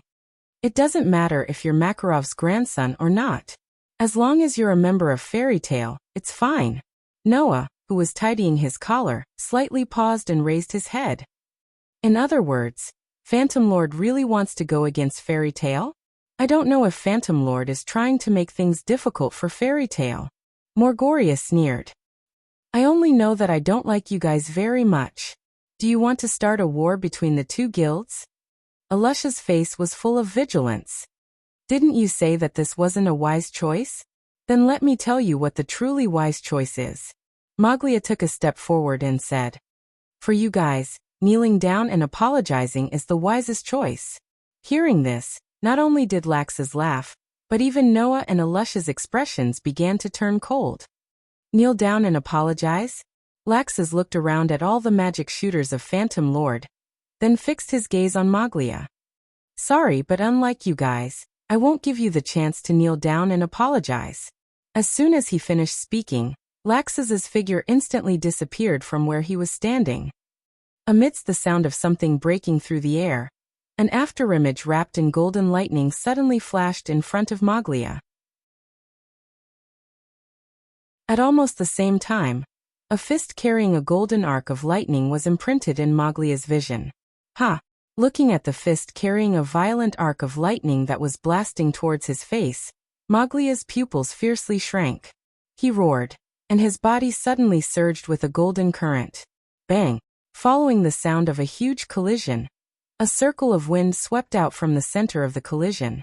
The golden electric current also spread out in all directions, causing the surrounding Phantom Lord's magic shooters to cry out in alarm as they retreated in panic. Noah and Alusha were closer to the center of the collision, but their reaction was faster than the magic shooters of Phantom Lord. The moment the collision sounded, they immediately retreated to a place where the current could not reach before stopping. At the center of the collision, Laxus, whose body was flashing with golden arcs of lightning, looked at Maglia, whose body was also flowing with a golden current, and his face slightly darkened. You already knew that I was in this mission, right? Lightning magic wasn't very rare. On the contrary, elemental magic with specific attributes was very common, and magic shooters who could use lightning magic were also very common. However, to be able to use lightning magic to the extent that it was comparable to Lax's, and to be the leader of Phantom Lord's branch that came to obstruct Fairy Tail's work, this was definitely not a coincidence. In other words, Phantom Lord already knew that Raxus would be involved in this mission. Therefore, in order to deal with Raxus, he sent Maglia, who was also proficient in lightning magic, to lead the team. The other party had long wanted to deal with Fairy Tail. Thinking of this, Laxus's face became somewhat heavy. On the other side, looking at Laxus, whose body was still flashing with golden arcs of lightning and extraordinary magic, Maglia's face turned ugly. Lax's guess was indeed correct. Maglia's appearance was specifically to deal with Laxus. However, Maglia originally thought that dealing with a 15-year-old brat would not be too difficult, even if it was not easy. He did not expect that after exchanging a blow with him, not only did he not fall into a disadvantageous position, but he also did not seem to be using his full strength. How could he lose to a 15-year-old brat? Don't joke around. Maglia let out a roar of jealousy and unwillingness, and roared at the surrounding magic shooters of Phantom Lord. Kill them all. Oh! The magic shooters of the Phantom Lord immediately yelled out. They did not care that the other party was only 3 underage children. They swarmed forward and attacked as a group. Their targets naturally included Noah and Alusha. A bunch of trash.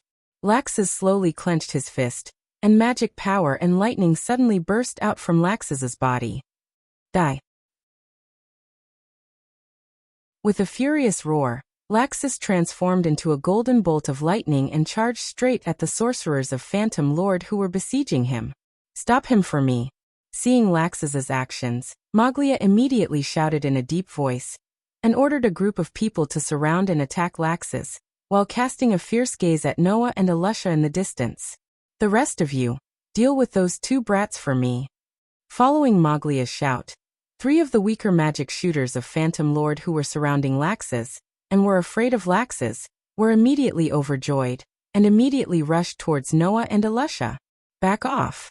Alusha, who knew that Noah didn't know how to use magic, shouted at Noah in a low voice, and immediately stood in front of Noah without fear. Her cold gaze shot towards the 3 magic shooters who were charging towards her, and her body curled up with traces of magic power. Change equipment. Magic power like a stream of air converged towards Alusha's small hand, causing Alusha's hand to suddenly flash with light. When the light faded away, a knight's sword with a wing-shaped guard appeared in Alusha's hand.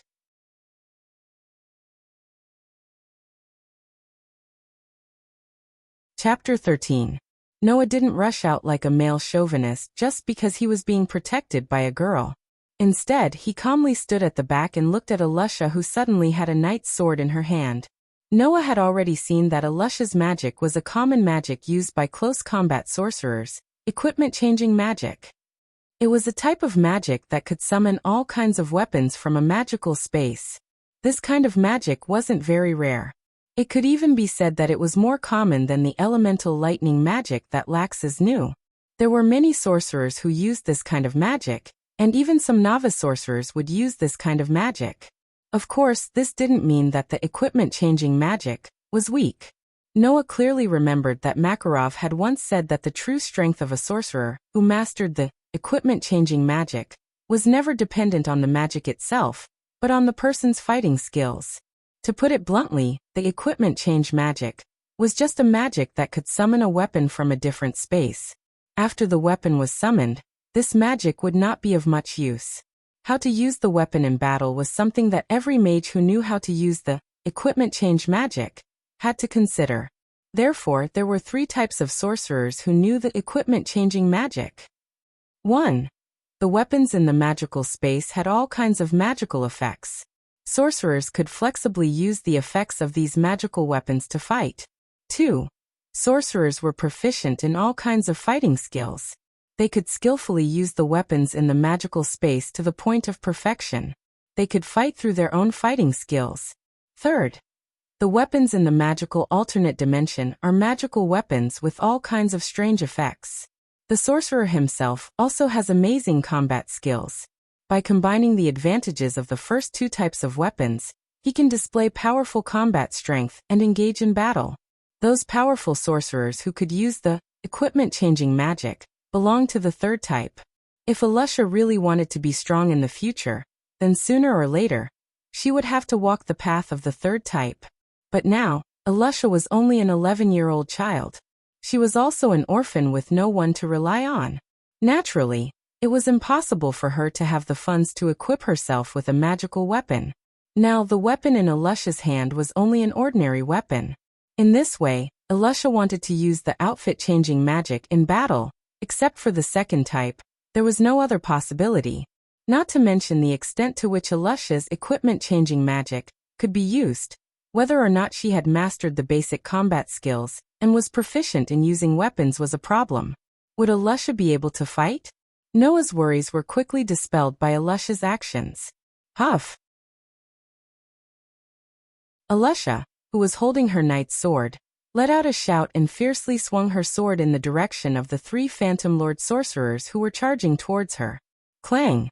A sword ray flashed across the space in front of them. The sword in Alusha's hand seemed to have turned into light and collided heavily with the weapons of the Phantom Lord's magic shooters. Clang! The sound of metal clashing was accompanied by sparks. Alusha and the three sorcerers all took a step back. Impossible!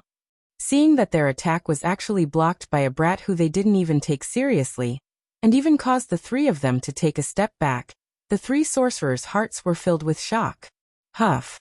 Alusha's beautiful face was also flushed red. Her gaze was fixed on the three sorcerers in front of her.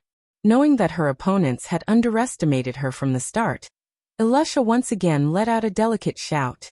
She tightened her grip on her knight's sword and took a step forward. The distance between her and the three sorcerers was instantly shortened. Her eyes revealed a fierceness that a child would never have. Her knight's sword slashed, and the sharp sword light flashed in front of her. Poochie! The three sorcerers who were still in shock only felt a pain in their chests, and a burst of dark red blood appeared in front of them. Ah! In the next moment, screams echoed in the air. Seeing that a huge wound had appeared on the chest of the three sorcerers, and dark red blood flowed freely in front of the three sorcerers. Not only was Maglia shocked, even Noah was shocked. His worries were completely unfounded. Although Alusha didn't seem to be equipped with a magical weapon, her combat skills were extremely skillful. She was not inferior to the average sorcerer swordsman. In addition, the three sorcerers of Phantom Lord were not only the weakest in the group, but also underestimated the enemy. It wasn't strange for them to be defeated in an instant. It seemed that Alusha was the same as him. Even though she was still young, her training was not as lax as the average child. The difference was that Noah trained his control of mana, which couldn't be used in battle.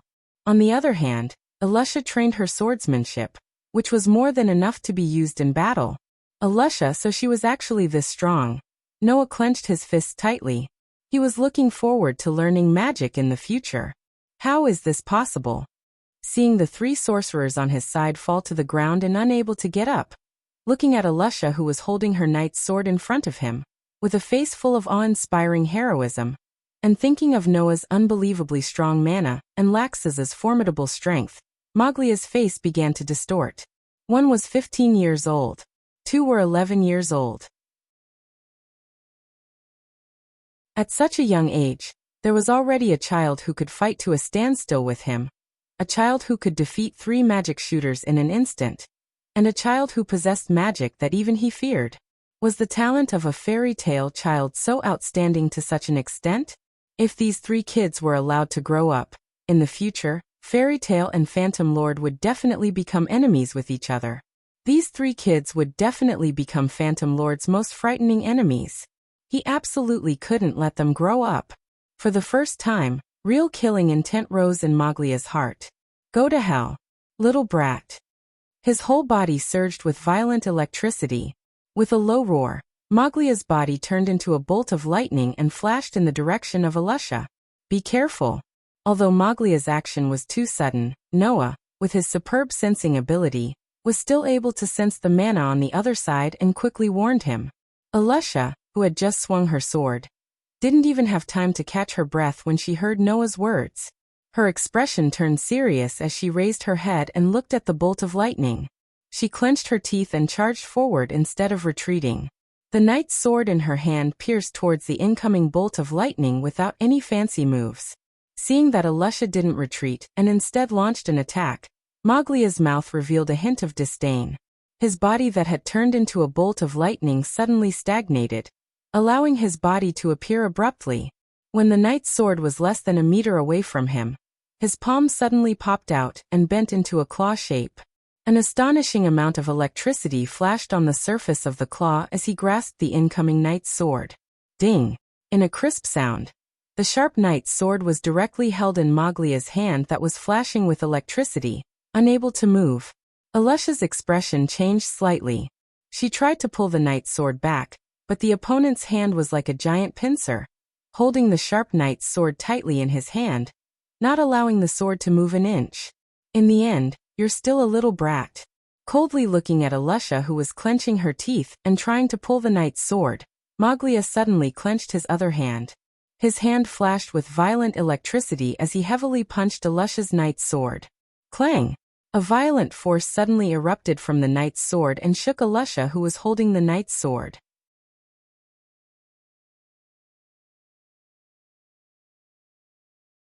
Chapter 14. Clang!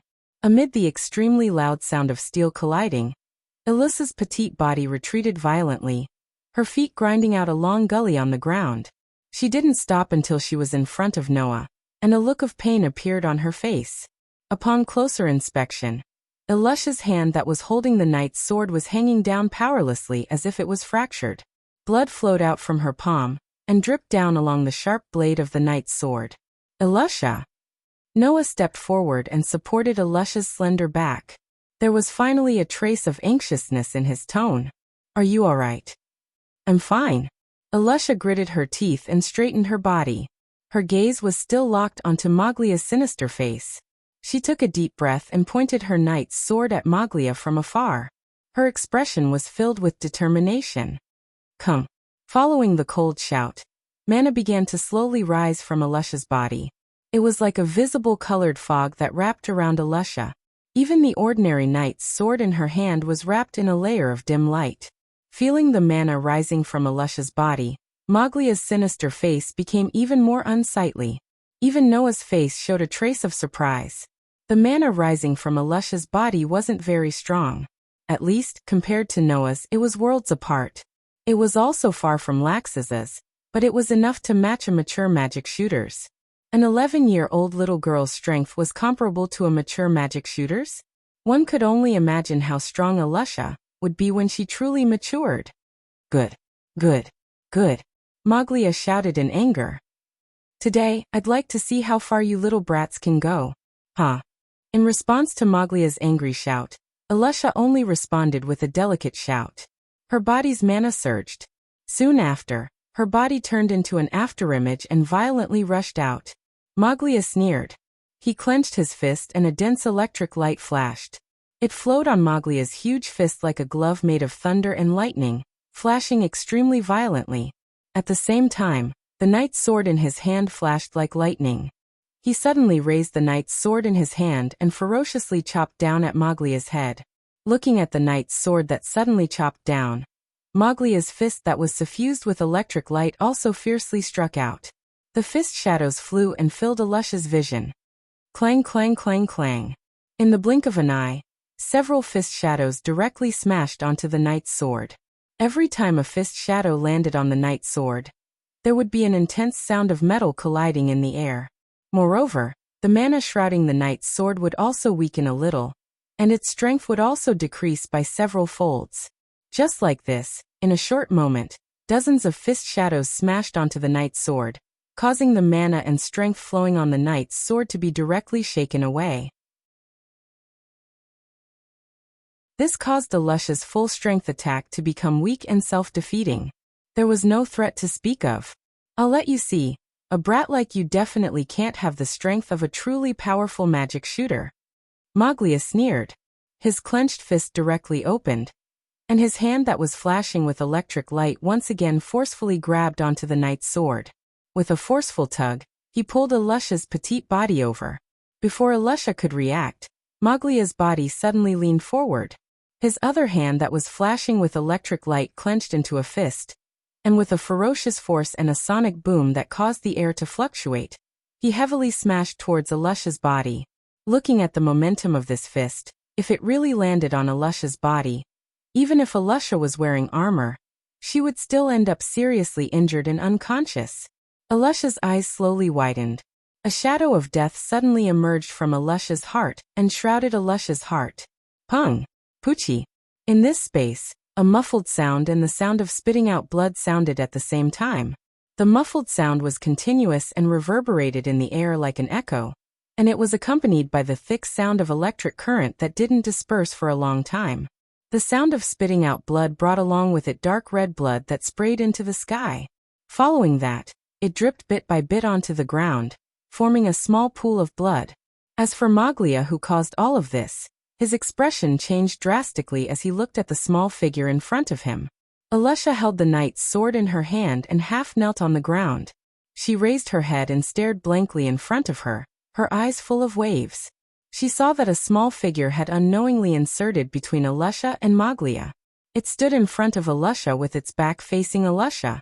On the figure's left shoulder, Moglia's fist that was flashing with electric light still landed on it, charring the skin there. However, the owner of the figure also reached out a hand and tightly grasped the fist that landed on his left shoulder. Ignoring the electric light that was still flashing on it, he raised his head. In the next moment, a face with traces of blood at the corner of his mouth and dark eyes that were as deep as the stars was imprinted in Moglia's eyes. Impressively, it was Noah. Noah suddenly stepped forward and helped Alusha take a blow from Moglia. Brat! Even Moglia couldn't help but cry out at this moment. Do you want to die? Die! With traces of blood at the corner of his mouth, undoubtedly, he suffered an extremely heavy blow. His left shoulder was still suffering from the electric shock from Moglia's fist.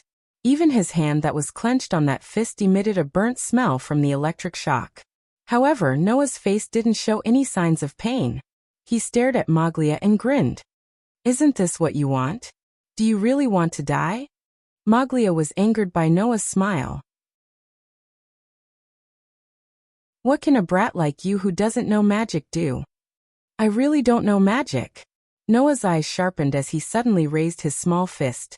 But I'm not so bad that I don't even know how to smash my fist into the face in front of me.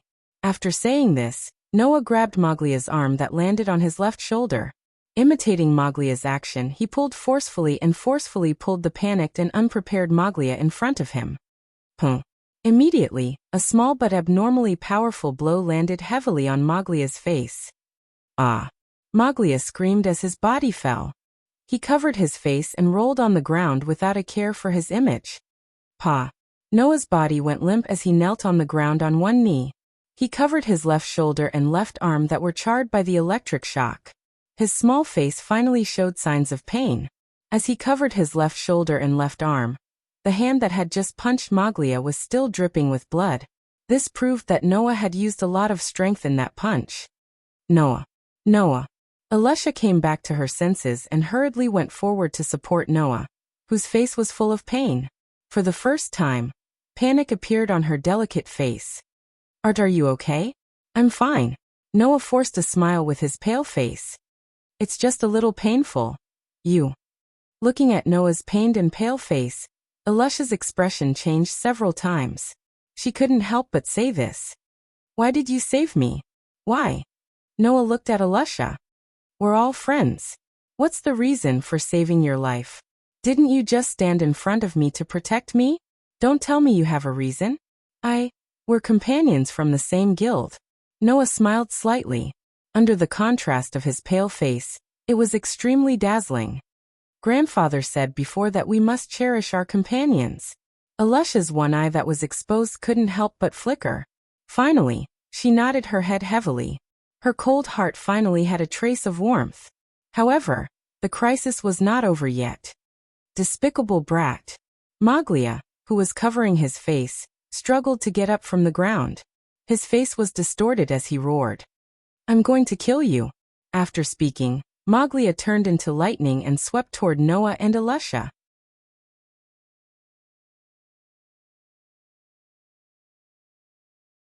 Chapter 15. Maglia, who had turned into a bolt of lightning, dashed towards Noah and Elisha, who were kneeling on the ground. Noah and Elisha's expressions changed at the same time. They wanted to dodge, but Noah's injuries were not light at all. Even if he wanted to get up, it would take a lot of time. There was no way he could make it in time. Looking at Noah, who was sweating profusely and struggling to get up, Elisha gritted her teeth and leaped in front of Noah without hesitation. She raised the knight's sword in her hand and pointed it towards the bolt of lightning. Just as Maglia, who had transformed into a bolt of lightning, was about to reach Noah and Elisha, another bolt of lightning suddenly flashed from the side. With a sharp sound, it fiercely collided with Maglia's body. Dong! Like an explosion. A violent shockwave shook the two bolts of lightning that collided with each other. The shockwave spread out and swept in all directions, setting off thick smoke and strands of electric current that wandered back and forth aimlessly. Get down! Noah hurriedly pulled Elisha, who was blocking in front of him, over and pressed her down with force. Together, they lay on the ground. The shockwave wreaked havoc over the heads of the man and woman lying on the ground. The electric current that wandered back and forth also scattered in all directions. The shockwave didn't hit Noah and Elisha, who were lying on the ground, in time. Only the thick smoke blew past and covered Noah and Elisha's bodies. After an unknown amount of time, the shockwave, the wanton electric current, and the thick smoke gradually disappeared. Noah and Elisha, who were lying on the ground, slowly raised their heads and looked forward. They saw that Maglia, whose face was filled with murderous intent, was now like a chicken that had lost its ability to resist. A strong and powerful hand was choking his neck and lifting him in the air. His legs couldn't help but kick as his face gradually turned purple. The one who was choking Maglia's neck and lifting Maglia in the air was Laxus, whose body was flashing with golden electric arcs. Laxus first glanced at Noah and Elisha, who were lying not far away, then turned his gaze towards Maglia, who was struggling in pain. He sneered out loud, but his eyes became colder and colder. Sorry to trouble you to take care of my two brats. You. Morgalia felt that it was getting more and more difficult for him to breathe. His chest started to hurt as he hugged Lax's hand that was strangling his neck. You. How did you? Are you wondering why I can help? Laxus had an unrestrained expression on his face. You want to stop me? Shouldn't you find a few more important people? Hearing this, Noah, Elisha, and Maglia suddenly woke up and turned their heads at the same time to look at their surroundings. Ugh. Just as the three of them expected after hearing Laxus's words, the surrounding magic shooters from the Phantom Lord, who had besieged Laxus, were now lying on the ground with light smoke and traces of electric arcs all over their bodies. They let out messy and subtle cries, obviously unable to stand up. You. Maglia's eyes widened as he looked at Laxus, who was laughing maniacally with an expression of disbelief. Although these magic shooters from the Phantom Lord were not stronger than Maglia, and they were all magic shooters from the Phantom Lord branch, they were still stronger than some ordinary magic shooters. If one or two of such magic shooters went up against Maglia, they would only be looking for trouble. Maglia could easily deal with 3 or 4 of them, but if 10 of them went up against him together, even Maglia would start to struggle. If all 30 of them went up against him together, even Maglia wouldn't dare to say that he could win. However, Laxus won, and it seemed that he did not even suffer a single injury. How is this possible? Could it be that this Laxus was still hiding his strength? Doesn't that mean that he is much stronger than me? But isn't he only 15 years old? How can he be so much stronger than me at 15 years old? What a terrifying person. Maglia finally felt fear. So strong. Elisha stared blankly at the magic shooters from Phantom Lord, who were wailing on the ground. The way she looked at Laxus also changed. Is this the true strength of the president's grandson? Elisha estimated that if she were to go against Laxus now, she was afraid that she would not even be able to withstand a single blow. Laxus is really too strong. It was no wonder that when Makarov announced the executors of the mission and mentioned that Laxes would also be participating, the magic shooters in the fairy tale guild were collectively clamoring and were no longer worried that there would be any problems with this mission. Are all the magic shooters in fairy tale of this level? Alusha completely overturned her original impression of fairy tale in her heart and began to take fairy tale seriously. Only Noah was holding his injured left shoulder and left arm. Looking at Laxes, who was flashing with electricity, his expression gradually became dignified. From the beginning, Noah had sensed that Laxes's magic was a little special, as if it was hiding something. Now looking at the electric arcs flashing on Laxes's body, Noah was sure that this lightning was different from the lightning that Laxes had used before. There must be another power hidden in Laxes's body. Moreover, this power was very strong. It was by relying on this power that Laxes was able to defeat the magic shooters of Phantom Lord and take down Maglia in an instant. Otherwise, based on the strength that Laxes had originally displayed, he would at most be on the same level as Maglia. What exactly was hidden in Laxes's body? While Noah was deep in thought, Laxes looked at the terrified Maglia and laughed sinisterly. Then it's your turn next. No. Wait. Maglia was just about to beg for mercy when a burst of violent electricity flowed mercilessly into his body from the arm that was choking his neck, continuously attacking him. Ah! A blood-curdling scream echoed in the surroundings. Pung! Not long after, the charred and smoking Maglia was thrown to the ground by Laxes. Not only was he seriously injured, but he was also completely unconscious. Didn't I say that? Laxes curled his lips in disdain. I won't give you the chance to kneel and apologize. Noah. On the other side, Alusha helped Noah up. Can you still stand up? I'm okay. Noah smiled bitterly as he forced himself to stand up. However, he still needed Alusha's support, otherwise he would have collapsed. After this incident, you should understand, right? Laxes walked over and sneered as he looked at Noah's charred left shoulder and left arm. Without power, you can't do anything. Noah was suddenly silent. Although Noah did not think that Laxes was right, Laxes's words were not absolutely wrong. At the very least, in that situation earlier, without strength, Noah did not even have the qualifications to fight. He could only be protected. At most, he could step forward bravely, block a blow for the others, and give some unexpected and harmless attacks. That was all. Without learning magic, it was still too difficult to deal with a sorcerer. It was easy to deal with an ordinary sorcerer, but for an opponent like Maglia, it was hard to say. Become stronger. Laxes looked deeply at his brother in front of him. Only by becoming stronger can you do what you want to do, no matter what it is. The scene was silent.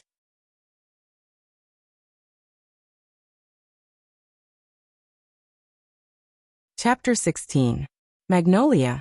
In a room on the top floor of the Fairy Tale Guild. Makarov looked at Noah, who was lying on the bed, gritting his teeth as he endured the pain. His expression did not change in the slightest, but his eyes, which were full of wrinkles, had an undetectable anxiety. Polyesia, are you still not done?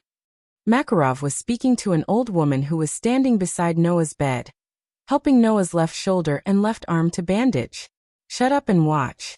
The old woman named Polyesia's expression did not change as she continued with the work at hand, and responded with a sarcastic tone. If you make any more noise, I'm going back. Makarov immediately shut his mouth, and did not dare to speak again. Because, Makarov knew that Polyesia would definitely do what she said.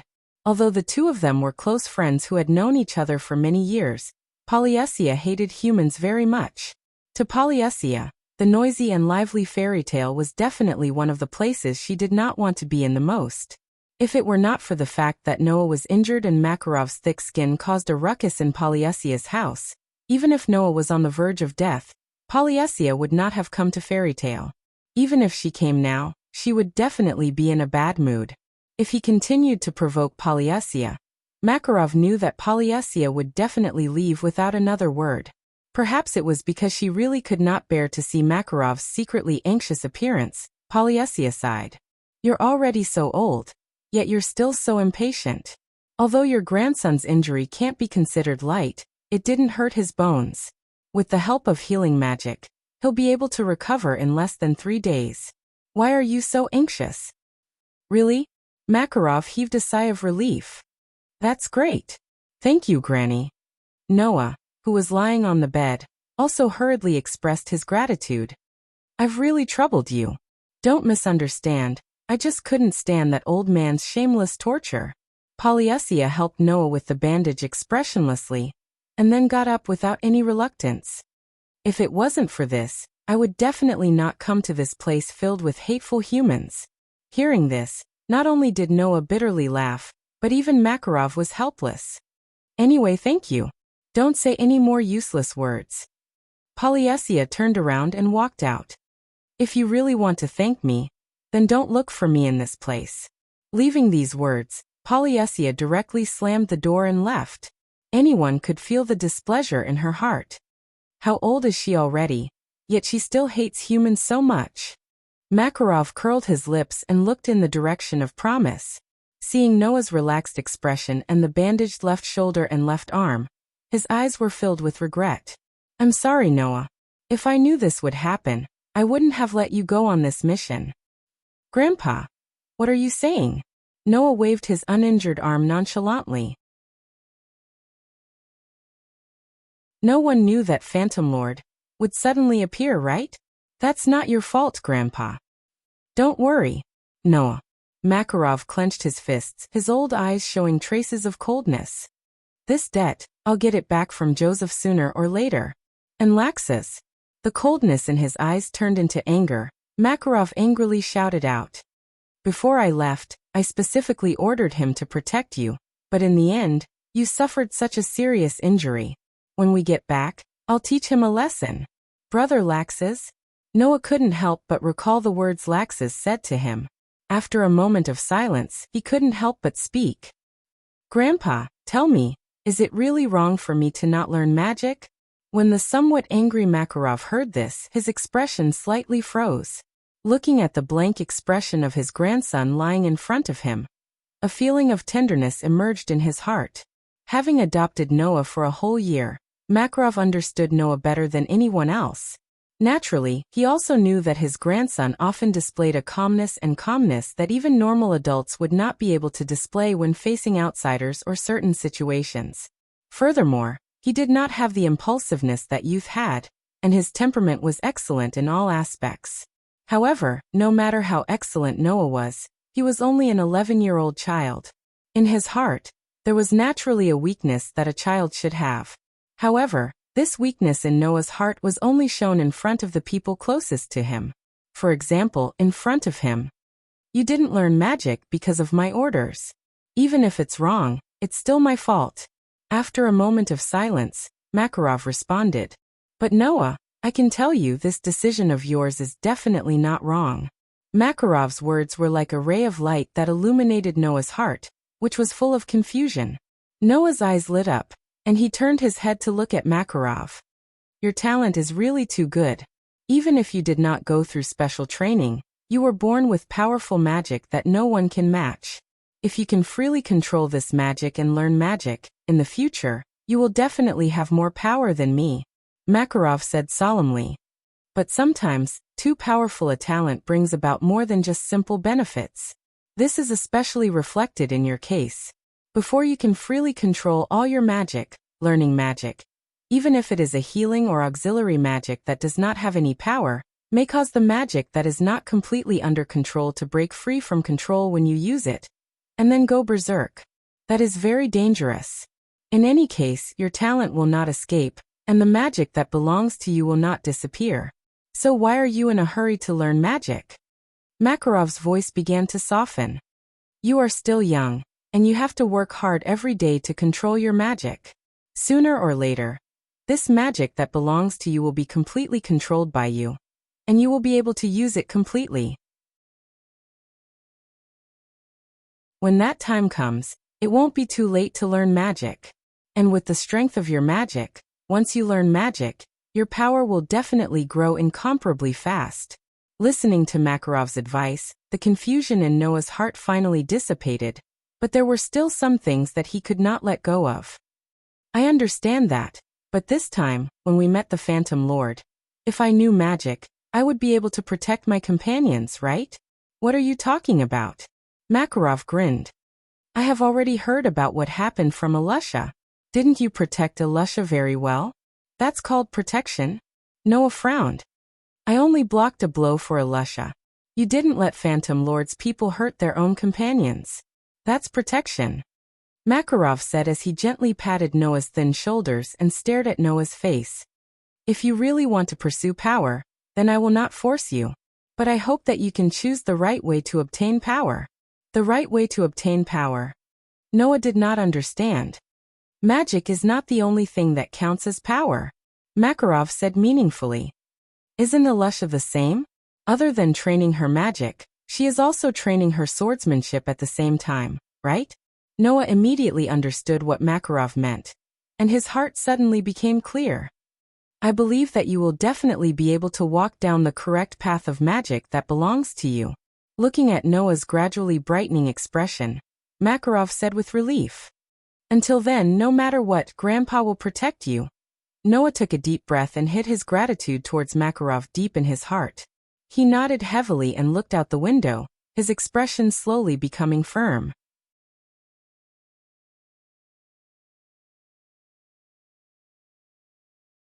Chapter 17. Noah had previously heard from Makarov that although Polyusia wasn't very famous, she was a very powerful person. When he heard Makarov's words, Noah had thought that Polyusia's strength was on par with Makarov, who was one of the 10 great Saint Magi. Now Noah understood that when Makarov said that Polyusia was a very powerful person, he wasn't referring to Polyusia's strength, but Polyusia's healing abilities. Undoubtedly, although Noah's injuries couldn't be considered serious, they definitely weren't light either. However, Polyusia had only seen Noah once, and said that he would recover in 3 days. After that, Noah really did recover in 3 days. After 3 days, when Noah removed the bandages on his body, his left shoulder and left arm that had been charred black by the lightning had completely recovered, leaving only a few hideous scars. Of course, if Polyusia had come to take care of Noah in these 3 days, there definitely wouldn't have been any scars left on Noah's body. Unfortunately, letting Polyusia, who hated humans, come to Fairy Tale in order to prevent Noah from growing scars, was something that even Makarov wouldn't be able to do? Noah didn't really care about the hideous scars that extended from his left shoulder to his entire left arm. After confirming that the injuries on his body had completely healed, he hesitated for a moment before wrapping his entire left arm in bandages to cover the hideous scars. Then, he immediately left the room. Fairy Tale was as noisy as ever. Seeing the first floor of the guild that was as noisy as a bar, Noah revealed a somewhat nostalgic expression. He couldn't help but smile as he walked into the sight of his companions in the guild. Noah. Gray, who was talking to someone at a wooden table, was startled when he saw Noah's figure. Then, he quickly trotted over and searched Noah's body. Are you all right? I'm fine now, Noah said with a smile as he slapped away Gray's hand that was groping his body. My injuries have completely healed. Are you for real? Gray continued to grope his way over, his eyes constantly sizing up Noah's body. When you came back, you looked like you were about to die. It's only been 3 days. Are you really fully recovered? I wouldn't have come down if I hadn't fully recovered. Noah slapped away Gray's hand helplessly. You know, Grandpa is surprisingly stubborn about this kind of thing. If it's not good, he won't allow me to go downstairs. That's true. Gray didn't bother Noah anymore. He crossed his arms and clicked his tongue in wonder. But I didn't expect you to be so seriously injured on your first mission. Didn't I tell you not to go? I know you're worried, but no one would have expected this kind of thing to happen. It's fine as long as you're fine. Noah was surprisingly open-minded, and even advised Gray. When you have a chance to go out to work, you have to be careful. Don't end up like me. You just went out to work before me. Why are you speaking as if you're my senior? Gray pouted unhappily and then pointed to the side. Compared to me, look over there. Noah looked in the direction that Gray was pointing at with some doubt, and he was surprised in the next moment. There, Alusha was sitting at the wooden table in her usual armor. Her red hair was still dazzling and her face was as stern as usual. The difference was that this time, Elisha wasn't alone in the corner of the guild. There were a few girls sitting at the wooden table where Elisha was sitting. They seemed to be chatting with Elisha, and they seemed to be getting along quite well. Even Noah was at a loss when he saw this situation. What's going on? Noah clearly remembered that Elisha had always been unapproachable and didn't know how to interact with others. But now, what was going on with this scene? 3 days ago, after you guys came back, Elisha became more humane and didn't reject her companions from getting close to her. Gray asked curiously, "Did something happen while you guys were out working? Otherwise, how could Elisha change so much?" I'm not very sure." Noah scratched his cheek. He already had a plan in his mind, but he just smiled at Gray. "Well, it's a good thing anyway, isn't it? Indeed, Elisha is not as annoying as before. However, I heard that when you guys were out working this time, Elisha seemed to have defeated the magic shooter of Phantom Lord." Gray said eagerly, "If there's a chance, I'll challenge Elisha and see if Elisha is really that powerful." Hearing Gray's words, Noah opened his mouth and wanted to say something, but when he saw Gray's excited face, he knew that anything he said would be useless. To be honest, Noah felt that if Gray wanted to challenge Elisha, it would not be very optimistic. Not to mention that Gray's magic was still in the learning stage. It was definitely not a problem for him to use magic smoothly. However, it was still too early for him to use magic in battle. On the other hand, not only was Elisha's swordsmanship strong enough to defeat the magic shooters of the Phantom Lord branch in one fell swoop, but she was also very proficient in using the disguise spell. It was not something that Gray, who was still in the learning stage, could compare to. If Gray were to go against Elisha, Noah felt that it would be a miracle if he could hold on for even a minute. Just as Noah was feeling helpless about Gray's decision, not far away, Elisha also noticed Noah's side. At that moment, she hurriedly said something to the people at the same table, got up, and walked over to Noah's side. Seeing the scene of a valiant little girl in armor walking over, Noah chuckled. When Elisha arrived in front of him, he immediately spoke. "Looks like you're finally starting to get familiar with this place. The main thing is that everyone is easy to get along with." Elisha nodded and asked with concern, "Are your injuries all right now?" "As you can see, they're basically all healed." Noah moved his left arm, but his gaze was attracted by Elisha's eyes. Of course, this was not because Elisha was very charming, nor was it because Elisha had an extremely beautiful face and a pair of beautiful eyes. It was because Elisha's pair of eyes were exposed to the air. Yes, all of them.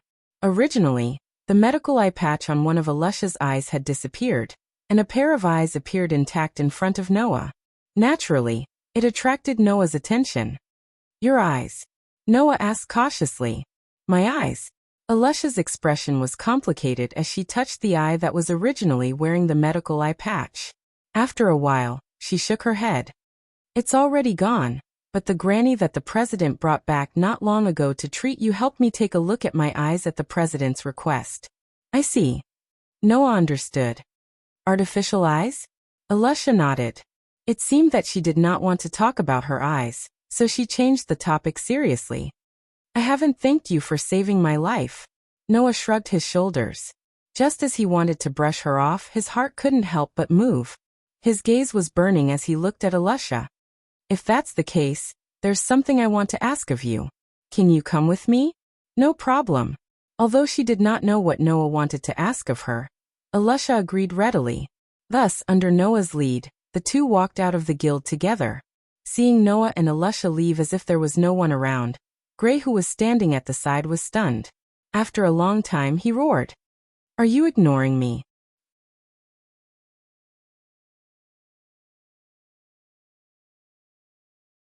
Chapter 18. In a forest not far from the fairy tale guild, Noah brought Elisha to the small river where he usually trained his magic control. Standing by the riverbank, he took a deep breath. "I haven't been here for a few days. This place is still the best. I didn't expect you to be hiding such a secret place." Elisha looked around and seemed to be quite satisfied with this place. "The environment is quite beautiful, and it's quiet enough. It's perfect for training, isn't it?" Noah winked at Elisha. This is the place where I usually train my magic control. It's not bad. Alusha retracted her gaze and looked at Noah with a solemn expression. But you brought me to this place where people usually don't come, because it's not convenient for outsiders to know about your request, right? It's not that it's not convenient for outsiders to know. Noah shook his head and signaled Alusha not to be so serious. It's just that this place is more convenient for you to do what I want you to do. More convenient for me to do what you want me to do. Yes. Noah faced Alusha and looked directly at Alusha's incomparably cold eyes. I want to learn battle techniques from you. Learn battle techniques from me. Alusha, who had a solemn expression, was stunned on the spot. This was not Alusha's fault, but Noah's so-called request really surprised Alusha. I know you'll be surprised if I say this out of the blue. Noah laughed bitterly. But this is indeed what I want you to do. Seeing Noah's bitter smile, Alusha frowned. In her heart, she more or less understood Noah's thoughts. Obviously, the encounter with the Phantom Lord 3 days ago made Noah, who was unable to fight in that battle, want to become stronger. However, because Noah had too much magic in his body, and because he could not control it as he wished, even if Noah wanted to become stronger, he could not do so by learning magic. Therefore, naturally, he could only focus on training his own battle techniques. In this aspect, Alusha did have some experience, so it was not strange that Noah came looking for her. Of course, what Alusha was really strange was this seemingly ordinary matter itself. Why are you looking for me? Alusha asked straightforwardly. Maybe that day in the battle with the Phantom Lord, you saw that I defeated 3 magic shooters with 1 sword and thought that it was amazing, so you came looking for me. But there are so many powerful magic shooters in the fairy tale. Shouldn't they be more suitable? Indeed, there are many powerful magic shooters in the fairy tale. Noah shrugged his shoulders. But you said that they are more suitable. That's where you are wrong. Alusha was slightly startled, and did not understand what he meant. You also said that they are powerful magic shooters, so to be honest, just based on their own skills, I don't think that there are many of them who are better than you. Noah did not beat around the bush and directly said his thoughts.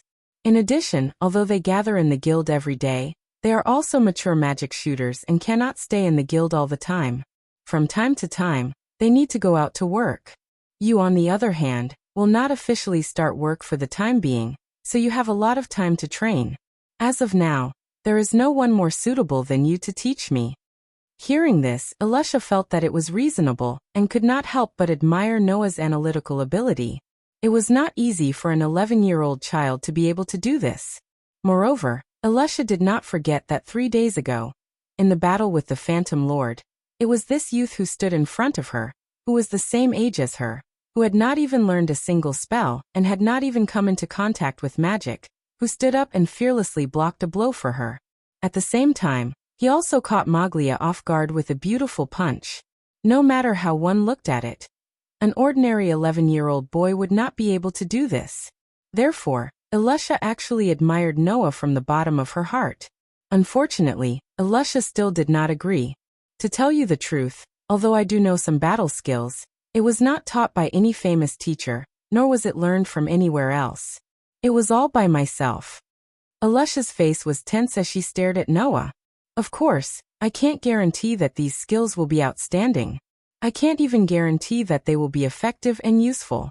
Even so, are you okay with it? Hearing Alusha's words, Noah did not show any signs of hesitation. Instead, he revealed a relaxed smile and said this. Hearing this, I want to learn from you even more. Alusha was not surprised at all, and stood rooted to the ground. That day in the battle with the Phantom Lord, although I did not participate, I saw your moves clearly. You were able to instantly defeat 3 magic shooters from an official guild with a sword technique. Who can say that it is ineffective and useless? Noah looked straight at Alusha and said calmly, and since you were the one who figured out that sword technique, I can't find any reason not to learn from you. This. Alusha did not know whether to laugh or cry. What? Do you have a problem? Noah scratched his cheek. If there's something that's troubling you, then just ignore what I said. No, it's not like that. It's just that I didn't think that you would have such a high opinion of me. Elisha's expression also began to relax and she returned a smile.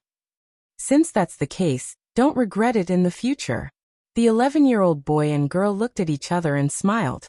Very tacitly, they reached out their hands and held each other's hands tightly against the backdrop of the small river. Noah only bid farewell to Elisha on the first floor of the guild when the sky turned dark. He returned to his room exhausted. Even Noah did not expect that after he had just asked Elisha for a favor, Elisha did not delay any longer and immediately pulled him to train. This was not a big deal. After all, Noah also wanted to master some combat skills as soon as possible.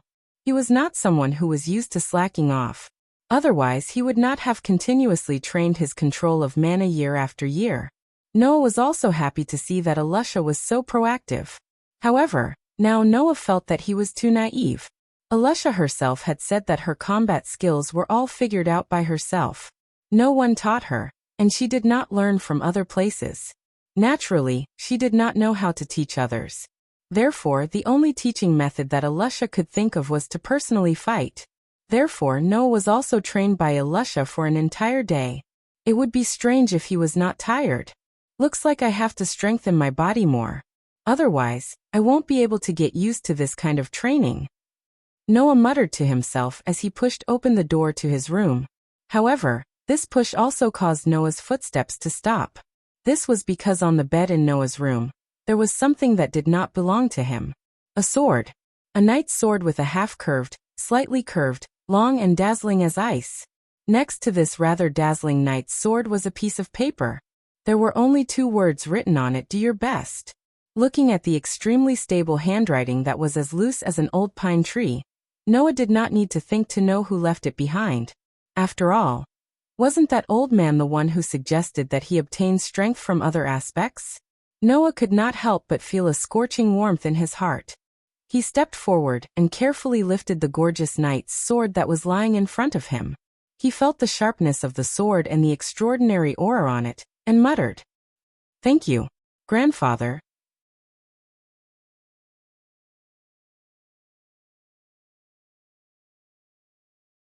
Chapter 19. Magnolia, Forest Riverbank. The sound of flowing water echoed clearly in the desolate forest. The sounds of birds, beasts, and insects also echoed in the surroundings. A gentle breeze blew past, stirring up green leaves and sand. Everything seemed so natural. Standing by the riverbank, Noah leisurely closed his eyes. Around his body, beads were suspended in the air, bobbing up and down. If one were to observe carefully, they would discover that the beads floating around Noah had a layer of faint light covering the outline of the beads. As the beads moved up and down, they were sometimes bright and sometimes dark. It was very mysterious. This scene lasted for an unknown period of time. Noah had been maintaining this state for an unknown period of time, causing the surroundings to be silent.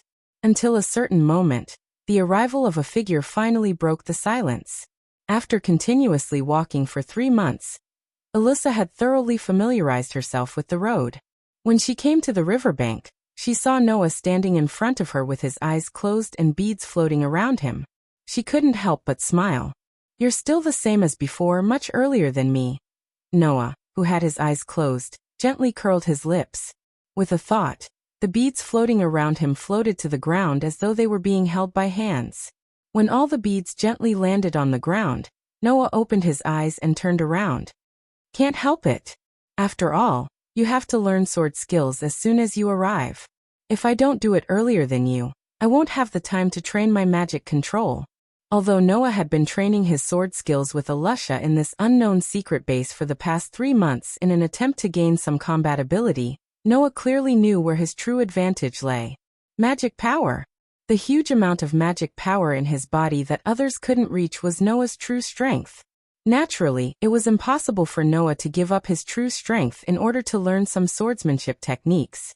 Even if he had to train swordsmanship with Alyssa every day, Noah would still take a lot of time to continue training his magic power control. Learning sword skills would allow Noah to gain a certain degree of combat ability. Learning magic, with Noah's terrifyingly strong magic power, allowed him to become a powerhouse that even Makarov felt would surpass sooner or later. Coupled with the fact that the mainstream of this world was magic, all these factors told Noah that he couldn't put the cart before the horse. Therefore, Noah was still very good at arranging time for various aspects of training. In the past 3 months, not only had Noah's control over his mana improved significantly, but his swordsmanship had also improved significantly. Being diligent is a good thing. As expected of you, unlike Gray who only knows how to duel with me all day, if you have this kind of time, you might as well use it to train. In these 3 months, they had spent at least 12 hours a day together and improved together. This had already made Noah and Elisha the two people in fairy tale who understood each other the best. Naturally, they were also very clear about each other's improvement in strength. Therefore, Elisha didn't waste any more words. She stretched out her hand and the light of magic power blossomed in her hand, turning into a knight's sword and falling into Elisha's hand. Then, it's time for us to start today's training. Noah nodded and squatted down to pick up a sheathed knight's sword from the ground while smiling at Elisha. It seems that in these 3 months, you've improved not only in sword skills, but also in equipment-changing magic. The speed at which you changed your equipment just now was almost twice as fast as before. I've been using it every day for the past 3 months, of course I'll improve. Elisha pointed the knight's sword at Noah from afar. Her cold eyes began to rise with battle intent. Don't think that you're the only one who's improved other than your sword skills. Hearing Elisha's tit-for-tat words, Noah knew that Elisha was starting to get excited. He slowly withdrew his expression and put his hand on the hilt of his sword. Along with the clear sound of friction between the sword and the scabbard, Noah's right hand, which had the guild emblem of fairy tale on the back of his hand, pulled out the long sword that was as bright as ice and pointed the sharp sword tip at Elisha on the opposite side. Come. As soon as the voice fell, the two small figures facing each other disappeared at the same time. Clang. Almost at the same time, a loud and clear sound of steel clashing resounded in the middle of the field. A rather ferocious shockwave violently surged out, blowing away the rocks, dust, and fallen leaves within a few meters of the place where the sound of clashing resounded, clearing out a spacious and empty circle. Tightly holding the knight's sword in his hand, Noah raised his eyes and looked at the other knight's sword that was thrusting like a venomous snake. He took a light breath and swung the knight's sword in his hand. Ding! The tip of the incoming knight's sword hit the body of the knight's sword, but it was also heavily pressed back by the knight's sword. It was pressed into an extremely eye-catching and thrilling arc, and the tip of the sword almost reached Elisha's hand that was holding the sword hilt. As expected of a boy, your strength is not small. Suffering a small loss on the first contact, Elisha was not shocked but laughed instead. Her hand that was holding the sword tightened, and with a move, the knight's sword that was being pressed by Noah strangely turned. The sword tip created a burst of sparks on Noah's knight's sword. Then it suddenly pierced out. Ha! Just as the knight's sword moved, Elisha let out a low shout. Suddenly, a burst of magic suddenly appeared on the sword. It was as if it turned into serpentine electric arcs, intersecting and flashing, creating a chi-chi sound. Seeing that Elisha actually directly used magic, Noah was shocked. Everyone in this world knew that magic was the fuel for using magic. Only people who had magic could use magic and fight. But in fact, other than being the fuel for using magic, to a certain extent, magic also had many other uses. Turning pure magic into power, some tools used magic as the source to work. Situations like this could be seen everywhere in this world. In addition, those who could use mana could also use pure mana to strengthen their own physical abilities to a certain extent. Elisha was like this now. Although using magic this way was definitely weaker than using the same amount of magic to use the same type of magic with the same strengthening effect, it was still better than nothing. At least, with the support of Elisha's magic, the natural disadvantage of men compared to women completely disappeared. In fact, in terms of strength, she even surpassed Noah. How despicable. Undoubtedly, you know that I can't use magic casually. Noah was a little embarrassed and angry as he retreated.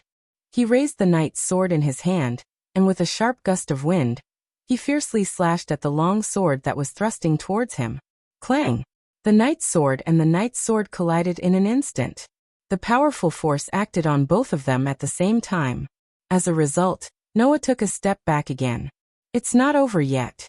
Looking at Noah, who held the knight's sword and involuntarily took a step back, Alusha let out a clear shout. She didn't have the slightest intention of holding back. The knight's sword once again thrusted out and heavily pierced the body of the knight's sword that Noah could only raise to block because of his retreat. Ding!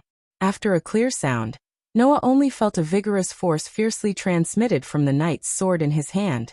It turned into the most direct impact, shaking Noah's hand so much that he couldn't help but let go of the knight's sword in his hand. Ho-ho! The sharp knight's sword was directly shaken out of Noah's hand and spun in the air like a windmill. Gotcha! In the end, in a cracking sound, Noah's sword was stabbed into the ground not far away.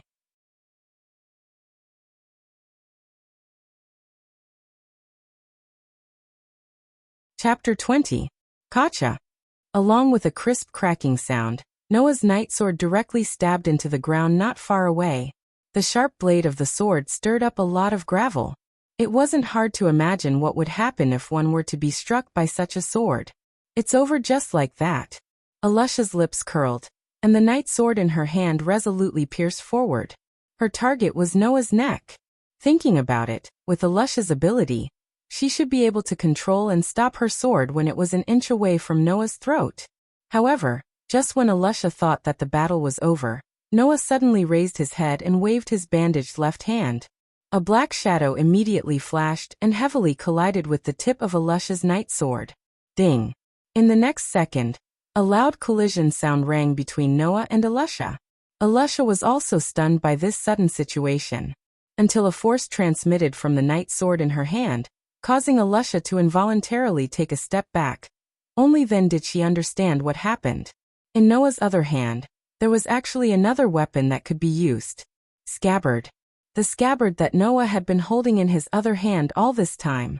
Just now, Noah directly used the scabbard in his left hand as a sword against Alusha's night sword, neutralizing Alusha's sure kill attack, and also turning the tide of the battle. Looking at the astonished Alusha, Noah stomped on the ground and his figure flashed like lightning in front of Alusha. It's still too early to end it now. Under the gaze of Alusha's slightly narrowed eyes, Noah, who was tightly holding the scabbard, quickly borrowed the force and spun half a circle in the air, strangely drilling into Alusha's bosom. After pausing for a moment, the scabbard in his hand fiercely smashed towards Alusha's chest with a sharp sound that could almost tear through the air. Feeling the approaching force, even Alusha's face couldn't help but change, and magic power suddenly rose from her body. Change equipment. A circle of dazzling silver light bloomed in front of Alusha. That was the unique light of the equipment change magic. When the light dissipated, in front of Alusha, a small silver shield the size of a basin appeared out of nowhere. Seeing this, Noah couldn't help but be startled. Shield? Noah had already seen Alusha's equipment change magic many times in these 3 months.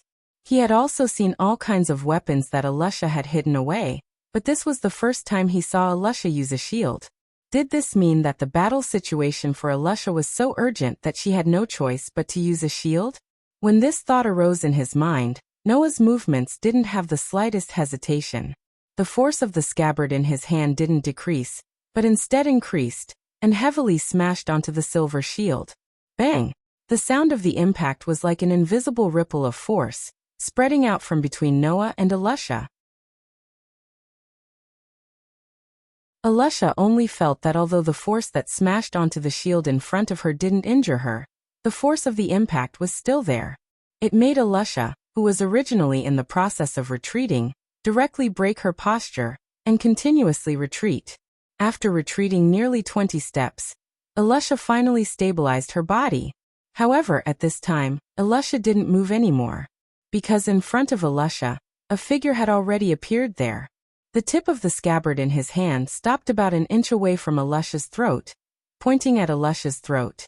This scene, in the second when the night sword in Noah's hand was knocked away, also appeared in Alusha's imagination. Unfortunately, at that time, the figure in Alusha's imagination should have been changed. This is the real end. Noah laughed as the tip of the scabbard pointed at Alusha's throat, who hadn't completely reacted yet. Alusha, you underestimated your opponent.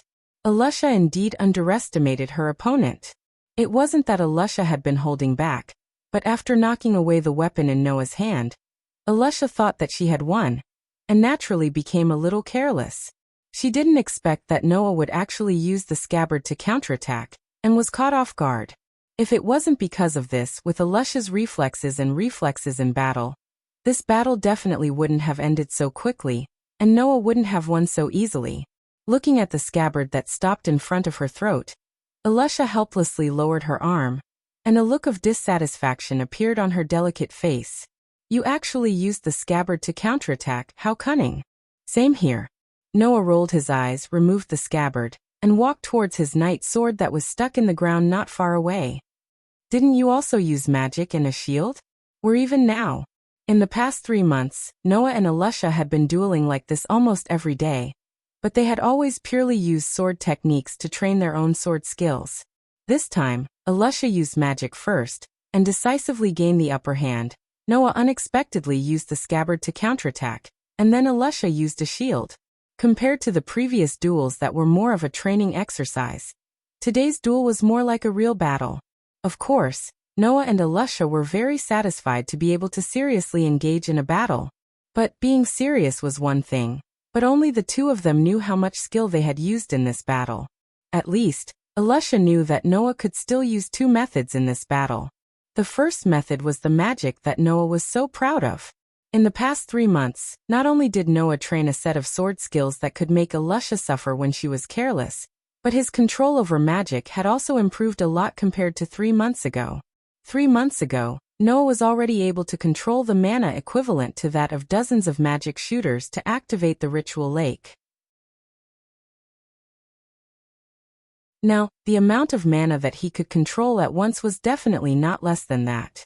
In the previous battle, if Noah had used his own magic to improve his physical abilities like Alusha, even if he did not use all of his magic, and only used the amount that he could control, then the extent of improvement would be much greater than what Alusha could achieve, and the battle would be much more advantageous.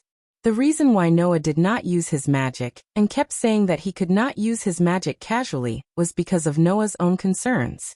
Alusha often heard in the guild that Noah had just been adopted by Makarov for a while, and Noah was so agitated that his magic went berserk, causing the entire guild to almost be destroyed many times. Because of this, Noah would definitely have concerns in all aspects before he could fully control his magic. Moreover, his opponent was Alusha, not an enemy, but a companion that they could learn from and improve together. Therefore, Noah would subconsciously not use his magic in the battle against Alusha. As for the second method, Alusha's gaze slanted towards the dazzling knight's sword that Noah had just picked up. Sensing the faint traces of aura on it, she recalled the scene when Noah truly used that sword in front of her for the first time. She laughed bitterly and began to evade the topic. I didn't think that you, who couldn't even see the trajectory of my sword 3 months ago, would be able to keep up with my speed and even defeat me 3 months later. You're admitting defeat just like that? That doesn't sound like something you would say, does it? Noah waved the knight's sword in his hand and looked at Alusha provocatively. How about it? Let's have another round? Of course, no problem. Alusha responded firmly, and then changed the topic.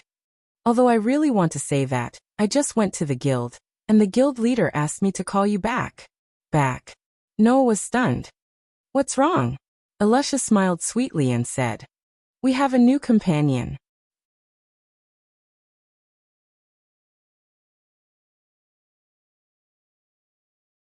Chapter 21. The duel between Noah and Alusha only lasted for about 5 minutes before it ended. The two of them weren't too far away from the Fairy Tale Guild. Thus, after about half an hour, Noah and Alusha returned to the guild. At this moment, Noah and Alusha both had a knight's sword in its scabbard at their waists. One of them was wearing an ordinary shirt, trousers, and a jacket, giving off a carefree aura.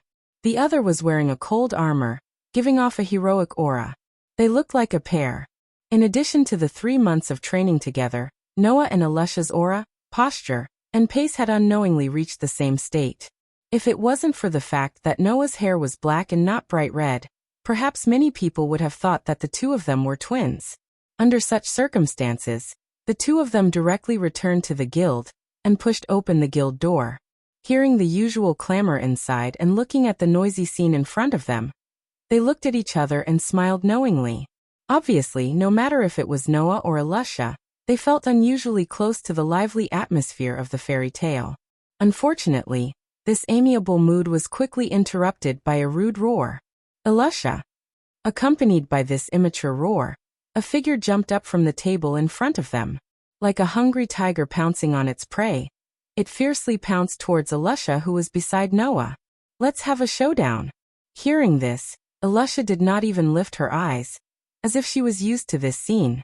When the figure was not far from her, she nimbly shifted to the side and threw out a punch, heavily smashing the nose of the figure pouncing towards her. Pung! Ah! A muffled sound and a blood-curdling scream reverberated throughout the entire fairy tale guild.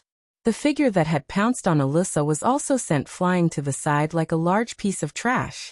Noah, who was standing beside Alusha, was not as expressionless as Alusha, who did not even lift his eyelids. However, when the figure pounced towards Alusha, he calmly took a step back.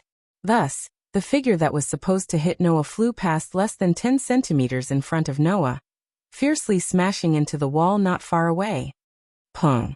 Immediately, a hole was smashed into the wall. The figure that pounced towards Alusha was directly embedded into the wall. Its eyes rolled back, mouth wide open, and slowly slid to the ground, smoke rising from its body. Really? At this time, Alusha finally sighed. "I don't really want to fight today, so let's not duel." "Can you not wait until you're done fighting before saying this?" Noah could not help but cover his face. He then looked at Gray, who was only wearing a pair of shorts and had circles in his eyes. He felt that he had no strength left in his body. "Also, Gray, I think it's necessary to put on clothes first before proposing a duel, at least when your opponent is a girl." Stop nagging." Gray, whose eyes were still in circles, could only lie on the ground and moan with tears in his eyes. At this time, a voice sounded from the corner of the guild. "So strong." Hearing this unfamiliar voice, Noah and Alusha both immediately looked towards the direction of the voice. They saw that in front of the guild's bar, a little boy who looked about 10 years old, younger than Noah and Alusha, with rare cherry-colored hair and a thick scarf around his neck, was standing there. There was a luggage bag beside him, and it was obvious that he had just arrived at the guild. "Hey, what's your name?" The cherry-colored little boy was very excited and jumped, pointing at Alusha, and said this unceremoniously. "You can actually take down that idiot in an instant. I'm interested in you now." "Who are you calling an idiot?" Gray, who was lying weakly on the ground, immediately jumped up as if he was revived, the veins on his forehead popping out. "Do you want to fight? Hang your eyes." "Forget it. Hang your eyes." The little boy laughed. "You can't even beat a girl. I'm not afraid of you." Gray's expression suddenly froze and he couldn't move. Not only Gray, but everyone in the guild also fell silent at this moment, causing the surrounding atmosphere to be very oppressive. It was as if a scourge was about to be born, and they looked at Alusha with fear. "Oh." Alusha's mouth slightly curved into a happy arc, but this expression made everyone in the guild, except for Noah, tremble in their hearts. "What's your name?" "Me." The little boy didn't seem to notice the change in the surrounding atmosphere, and he put his hands behind his head, revealing a bright smile. "My name is Naz. Naz Dolagner." Looking at the bright smile on the face of the little boy named Naz in front of him, Noah, who had been observing Naz, didn't know why, but his expression began to soften, as if he was basking in the soft sunshine, and he couldn't help but have a good impression of Naz.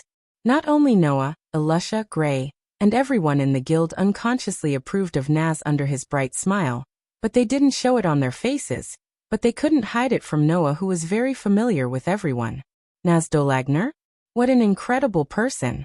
Noah, who had a good impression of Naz because of his outstanding personality and charm, took the lead to show his good intentions to Naz, and smiled slightly.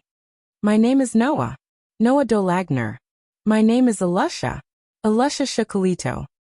Noah and Alusha? Naz, who was extremely arrogant just a moment ago, raised his fingers and counted to 2 before smiling happily. "Ignir, I've remembered 2 more names. Ignir? Noah asked curiously. Who is Ignir? Hearing these words, Naz puffed out his chest and said proudly, Egoniel is my father. He is the strongest dragon in the world. Dragon. Everyone in the fairy tale guild was collectively speechless. Dragon? Noah froze for a moment, then said in an uncertain tone. Naz, you mean your father is a dragon? Yes. Seeing everyone in the guild showing a doubtful look, Naz shouted angrily as if he was insulted. I'm not lying. My magic was also taught to me by Egoniel. It's called Dragon Slayer magic. Everyone in Fairy Tale looked at each other in dismay. Although there were many excellent magic shooters in the Fairy Tale Guild, there were not many who were truly knowledgeable because of their style. However, they had heard of the Dragon Slayer magic. It was a magic that could transform the user's physique into that of a dragon, and was used to kill dragons. It was said that the magic shooters who used the Dragon Slayer magic would have the physique of a dragon. Their skin would be comparable to dragon scales, their claws would be comparable to dragon claws, and their teeth would be comparable to dragon fangs. They could eat substances that corresponded to the type of Dragon Slayer magic. They practiced to recover their physical strength, magic, and increase their strength. Magic used to fight against dragons? Needless to say, it was definitely a very powerful magic. Such a powerful magic. And now, there was a child younger than Noah and Elisha saying that she knew it. Who would not doubt it?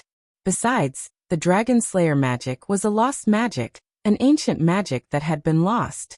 It was a super rare type in ancient times. Now that it suddenly appeared in front of them, who would believe it? Only Noah's expression gradually became serious after sensing the magic on Naz's body.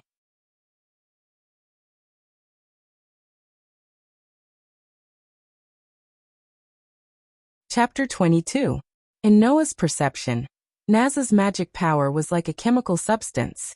Every element that made up this chemical substance seemed to be clearly presented in front of Noah's eyes and imprinted into Noah's perception.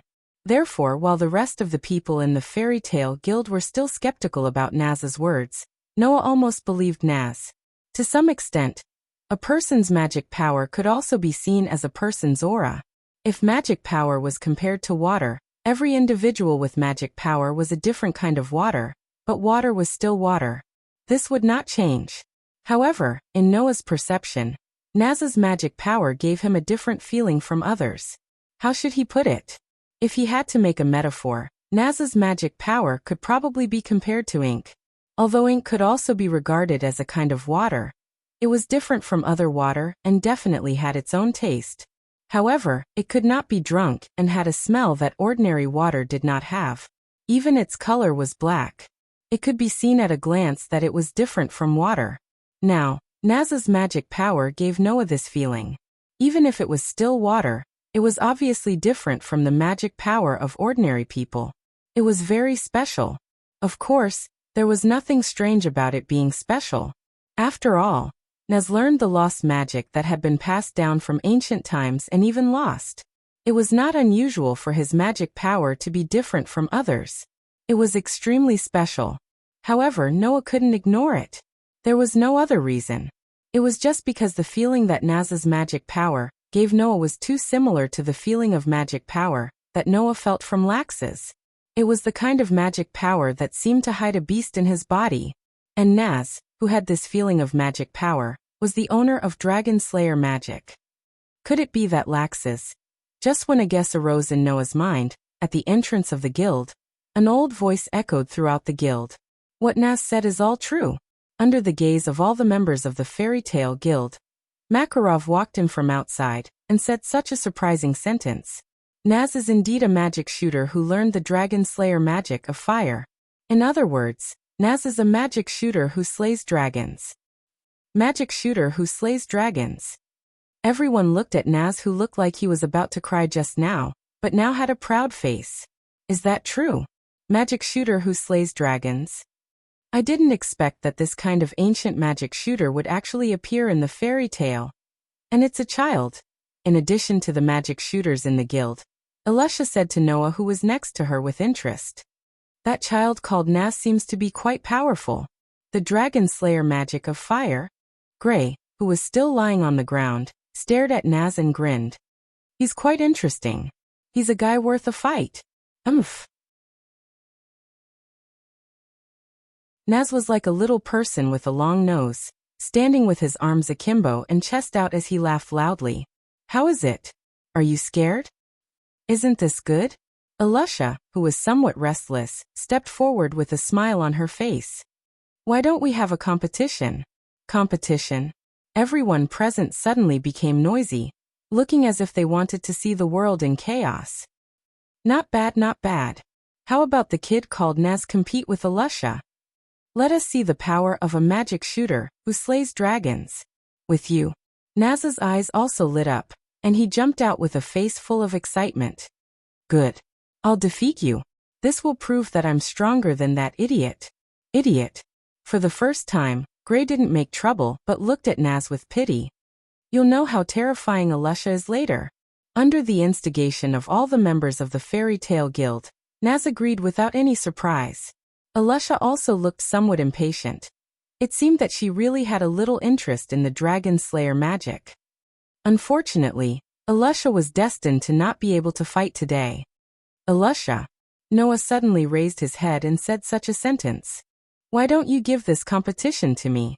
The whole place suddenly became quiet. Noah? Alusha looked at Noah with a face full of doubts. Are you an idiot? Gray directly showed a stunned expression. No matter how weak that idiot with the hedgehog head is, he's still a sorcerer. Noah, you haven't learned magic yet. Why are you jumping out here? Haven't learned magic yet. Naz was even more surprised. If you haven't learned magic, how are you going to fight me? Not to mention Alusha, Naz and Gray, even the members of the Fairy Tale Guild were puzzled. Little Noah, don't be impulsive. Even if you want to fight with others, you have to wait until you learn magic, right? That's right, that's right. Let's wait until you learn magic first. Hearing this, Noah smiled but didn't say anything. His gaze directly met Naz's confused expression. How about it? Do you want to try? Seeing that Noah didn't have the slightest intention of giving up, everyone except Alusha started to discuss spiritedly. Naz. At this time Makarov spoke. You can try with Noah. Okay. Although he didn't know what was going on, Naz still clenched his fist hotly. Since Grandpa President has said so, don't regret it later. Hearing Naz's words, Noah didn't say anything. He slowly nodded his head, a look of interest flashing past his eyes. Just as Alusha said, Noah did indeed have an interest in the Dragon Slayer magic. Although it wasn't purely because the Dragon Slayer magic was a lost magic, or because it was a powerful magic used to fight against dragons. In the open space in front of the entrance of the Fairy Tale Guild, at this time, many people had formed a circle, surrounding two young teenagers. Do your best. Little Noah. Don't lose too. Dragon Slayer Sorcerer. Fight, fight. Okay. Standing in front of Noah, Naz looked at Noah, who was casually standing there with one hand holding the scabbard of the knight's sword at his waist. He raised a fist, his face full of excitement. I'm coming. After saying that, a rather impressive magic slowly rose from Naz's raised fist, and a flame suddenly burned from Naz's fist. Under the gaze of everyone present, he shouted and rushed straight towards Noah. Fire Dragon's Iron Fist. When Naz rushed to less than 2 meters in front of Noah, Naz jumped up and raised his fist high. The flame on it condensed slightly, and fiercely punched towards Noah's chest. A light breeze blew the hair in front of Noah's forehead, exposing a pair of pitch-black, extremely deep eyes under Noah's bangs in front of Naz's eyes. Staring at the fist covered in flames, when it was about to reach his chest, Noah took a step to the left unhurriedly. After 3 months of training, Noah's reflexes had been trained to be extremely outstanding. And in Noah's view, Naz's fist was simply too slow compared to Alusha's swift and violent slash. Thus, Noah's step just happened to dodge Naz's flame fist that was smashing towards him. His body slightly tilted, and his palm was like a needle, passing through Naz's arm and very lightly imprinted on Naz's shoulder. Bang! With a muffled sound, Naz, who was hit by Noah's palm, was like being struck by lightning. With a groan, he flew back at a speed faster than when he came, and finally smashed into the ground not far away. He cried out in pain and fell with his limbs in the air. The surrounding sound instantly disappeared.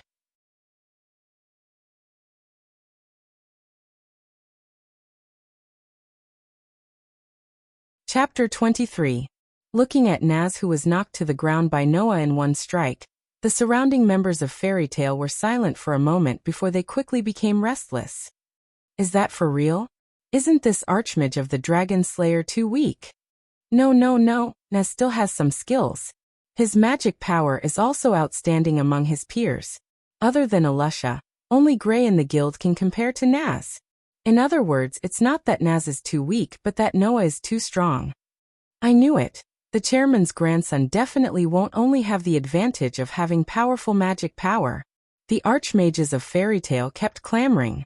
As members of the same guild, adults and archmages, they could see how capable Naz was. Naturally, they could also see that Noah was the real deal.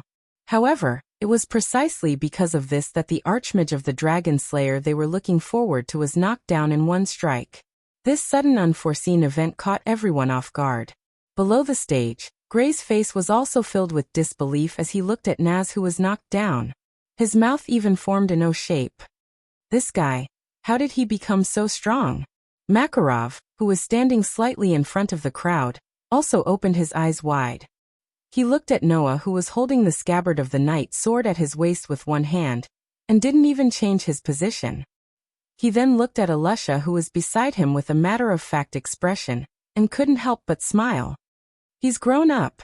The surrounding clamor seemed to have woken Naz up. He flipped over, stood up, and fiercely glared at Noah. You actually dared to lie to me? Ha! Noah said blankly. When did I lie to you? You. Naz exclaimed in exasperation. You lied to me when you said you didn't know magic. First of all, I didn't say that. Second, even if I did, I didn't lie to you. Noah raised his hand and flipped it over, not knowing whether to laugh or cry. What I just used was just a very ordinary attack. It didn't even have a bit of magic. You can't be saying that this is magic, right? Naz choked, and then a burst of anger rose in his heart. Are you trying to say that you can beat me even if you don't know magic? Following Nazi's roar, a scorching flame suddenly ignited from Nazi's body and covered his entire body. Looking at the slight distortion of the air around Nazi, the temperature was definitely not low. It was much stronger than the fire fist that Nazi used just now. This change made the surrounding people cry out in surprise. Even Noah was surprised. He could clearly feel that with the anger on Nazi's face, the magic power in Nazi's body had more or less grown. Even the flames on his body had become much more vigorous, as if all the emotions in his heart had been transformed into flames.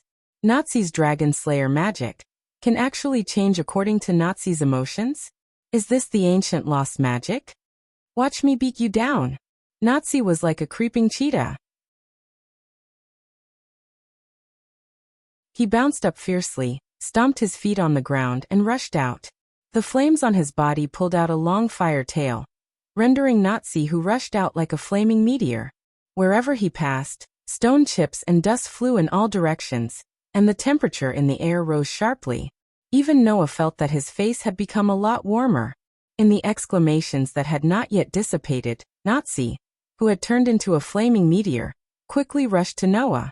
The flames on his body gathered together, and he charged at Noah and slammed into him. Watch me. Fire Dragon's sword horn. The sudden surge in strength made Nazi's attack bring about a strong oppressive wind, which made Noah's expression slowly condense. However, Noah didn't have the slightest intention of retreating. His right hand gently rested on the hilt of the knight's sword at his waist. Noah bent his body like a lion that was ready to attack. After a moment of silence, like an arrow leaving the bow, he didn't retreat but moved forward to meet the flaming meteor. Ha! Amidst the cold shout, a dazzling sword light suddenly appeared in the field under the shocked, astonished, and amazed gazes of the surrounding people. Like the waning moon at night, it seemed to be able to cut through space. Accompanied by a clear sword cry, it fiercely clashed with the flaming meteor. The expected fierce collision didn't appear. The waning moon-like sword light was like an illusory image. It directly swept through the flaming meteor, as if it was cutting through water. In the end, It swept out from the end of the flaming meteor's fiery tail. After the waning moon-like sword light swept out from the end of the flaming meteor, the sword light and the flaming meteor strangely disappeared at the same time. It was as if they never existed in the first place. In the center of the field, Noah still maintained his posture with one hand on the hilt of the knight's sword at his waist. Nazi also maintained his posture like a creeping cheetah that was about to spring out. Both of them lowered their heads, and their expressions couldn't be seen clearly. It was as if nothing had happened. However, no one would believe that the scene just now was an illusion, because the temperature in the air still hadn't dropped, and the gravel and dust in the field hadn't dispersed. Noah and Nazi's positions were replaced by each other. They had their backs facing each other, which was completely opposite from the position they were in at the beginning of the confrontation. Around them, everyone in the fairy's tale subconsciously held their breaths and didn't make any more noise. Makarov, Alusha, and Gray also stared closely at the two people on the field. Their expressions were solemn as they watched quietly. Not long after, the silence in the field was broken. Ugh! Nazi, who had his back facing Noah, whimpered. His eyes drew circles as if he was drunk. His body swayed for a while before falling to the ground unconscious. Noah then raised his head and let go of the hilt of the knight's sword at his waist. He turned sideways and looked at the fallen Nazi. He made a V gesture in the direction of Makarov, Alusha, and Gray. Clap, clap, clap, clap. Only then did everyone present come to their senses. They laughed loudly and applauded loudly. Good job, little Noah. You've become stronger. What a powerful sword. As expected of the president's grandson, he's really different. The people here were all magic shooters from the fairy's tale. Even the weakest one was much stronger than Gray. Although not everyone knew what had just happened, most of them still knew. When Nazi's explosive attack that exceeded his full strength was about to land on him, Noah quickly pulled out his sword at a violent speed that most people on the field could only see a flash of sword light. He didn't retreat but advanced.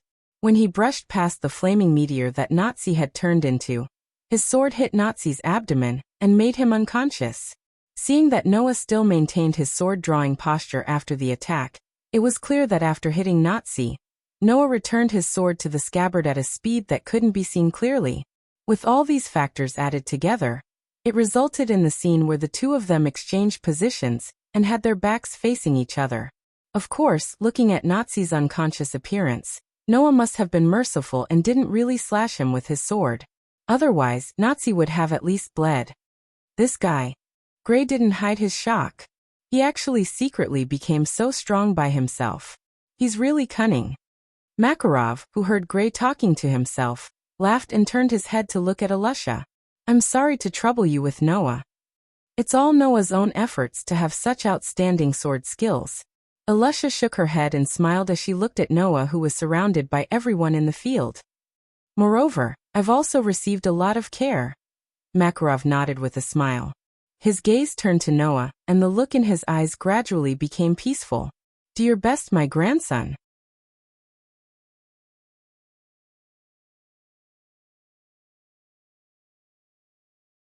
Chapter 24.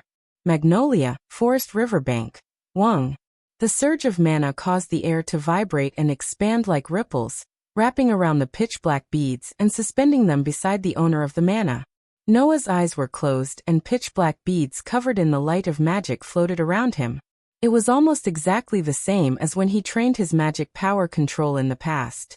However, in the next moment, Noah did something different. Noah opened his eyes abruptly, exposing his dark eyes that were as deep and dazzling as the stars in the sky. He gently raised his hands, as if he was trying to lift something up. His palms were facing upwards, and he couldn't help but raise them up. Wang wang wang. Following Noah's actions, the mana that surged out from Noah's body became denser and denser, causing the glow on the pitch-black beads to increase greatly. Then the pitch-black beads began to move. Chi-chi. In the extremely soft sound of breaking through the air, the pitch-black beads seemed to have a life of their own as they circled back and forth around Noah's body. They drew a beautiful trajectory and their speed became faster and faster. Chi-chi chi-chi. Not long after, The entire forest riverbank was filled with the sharp sound of breaking through the air. Bang! Until a certain moment, two pitch-black beads that were circling back and forth at high speed suddenly collided with each other, making a dull sound of collision and bouncing off each other. Bang bang bang bang. This collision seemed to have caused a chain reaction as the dull sound of collision sounded one after another, causing the number of pitch-black beads circling around Noah's body to decrease gradually. It was unknown how long it took before it stopped. However, when it stopped, the number of pitch-black beads floating around Noah's body was only about 1/10 of what it was at the beginning. Clap clap clap clap. Alusha, who had been watching from the side from the beginning to the end, applauded and praised. Your mana control is much stronger than before. It's really getting stronger and stronger. At this rate, it won't be long before you can completely control all of your mana, right? It's still early, Noah said, but the corners of his mouth couldn't help but curve up. With this level of mana control, once I use all my mana, it's still possible for me to go berserk, isn't it? But at the very least, as long as you don't use all of your mana, you won't go berserk like you did in the guild. Alusha chuckled as she folded her arms. Or rather, before you learn magic, with your current mana control, it's unlikely for your mana to go berserk. This is a good thing. Like you said, this was before I learned magic. Noah stopped smiling and sighed. In the process of learning magic, every magic shooter will increase their mana along with the improvement of their magic. My mana is already so strong that I can't completely control it. If it increases, I really can't stand it. When exactly can I start learning magic? Hearing Noah's sigh, Alusha felt strange. The strength of a magic shooter's mana was directly related to their strength. The stronger a person's mana was, the more powerful the spells they could cast would be, increasing their combat ability. The more mana a person had, the more time they could use spells, extending their combat time. Therefore, being able to increase one's mana was almost equivalent to increasing one's own strength. Therefore, the increase of mana had always been the dream of every magic shooter. It was also the main goal that every magic shooter inevitably needed to be immersed in on their path to increasing their own strength. In any case, being able to increase one's mana was definitely a good thing. Now, such a good thing coming out of Noah's mouth was like a disaster. Perhaps he was the only one in the whole world who was like this. While feeling this way in her heart, Alusha said to Noah, "The president also said that with your hard work, it's only a matter of time before you can fully control your powerful magic. Learning magic is only a matter of time. Moreover, even if you don't know magic, you're not completely powerless now, right?" Hearing this, some of the awkward feelings in Noah's heart disappeared. He couldn't help but reach out and tighten his grip on the knight's sword at his waist. The expression on his face finally looked better. Today's training will end here. Alusha looked at the sky. It's time to show up in the guild. Noah nodded indifferently and walked in the direction of the guild with Alusha. Go to hell. Hang your eyes. You're the one who's going to die. Hang your eyes. When Noah and Alusha pushed open the door of the fairy tale guild and walked into the bar, two familiar voices filled with passion and anger sounded. Then a series of crackling sounds of something being smashed and thrown could be heard. Although they didn't see the interior of the guild clearly, Noah and Alusha almost instantly knew what happened when they heard these voices. They looked at each other and sighed. Pervert. Hedgehog head. Exhibitionist. Stuffy bastard. Along with the extremely low level of curses, in the bar on the first floor of the guild, Naz and Gray were wrestling with each other, as if they had a life and death feud. Whether it was Naz or Gray, both of their faces were more or less bruised. Seeing this scene, not only did none of their companions in the guild come forward to stop the fight, they instead shouted as if they were watching a show. Even Makarov was sitting at the bar, drinking and sighing. It's so good to be young. Seeing this, Noah sighed again. Alusha. Understood. Alusha stepped forward expressionlessly, and came to the side of Naz and Gray who were wrestling with each other. They didn't notice Alusha approaching them. She stretched out her hand and accurately pressed Naz and Gray's heads. Stop it now. After saying that, Alusha directly pushed Naz and Gray apart. No, it wasn't just a separation. Yuwa. The overly strong force directly pushed the two boys who were around 30 kilograms away. Their necks made a kacha sound that made one's scalp numb as they laid on the ground in pain. How about you guys stop for a day? Noah walked to Alusha's side and looked at Naz and Gray, who were lying on the ground with a headache expression on his face. You guys fight all day long and I don't see a winner. Shut up. Naz jumped up energetically and then noticed that the person who spoke was Noah. His eyes immediately shone. Noah, let's fight it out. Alusha.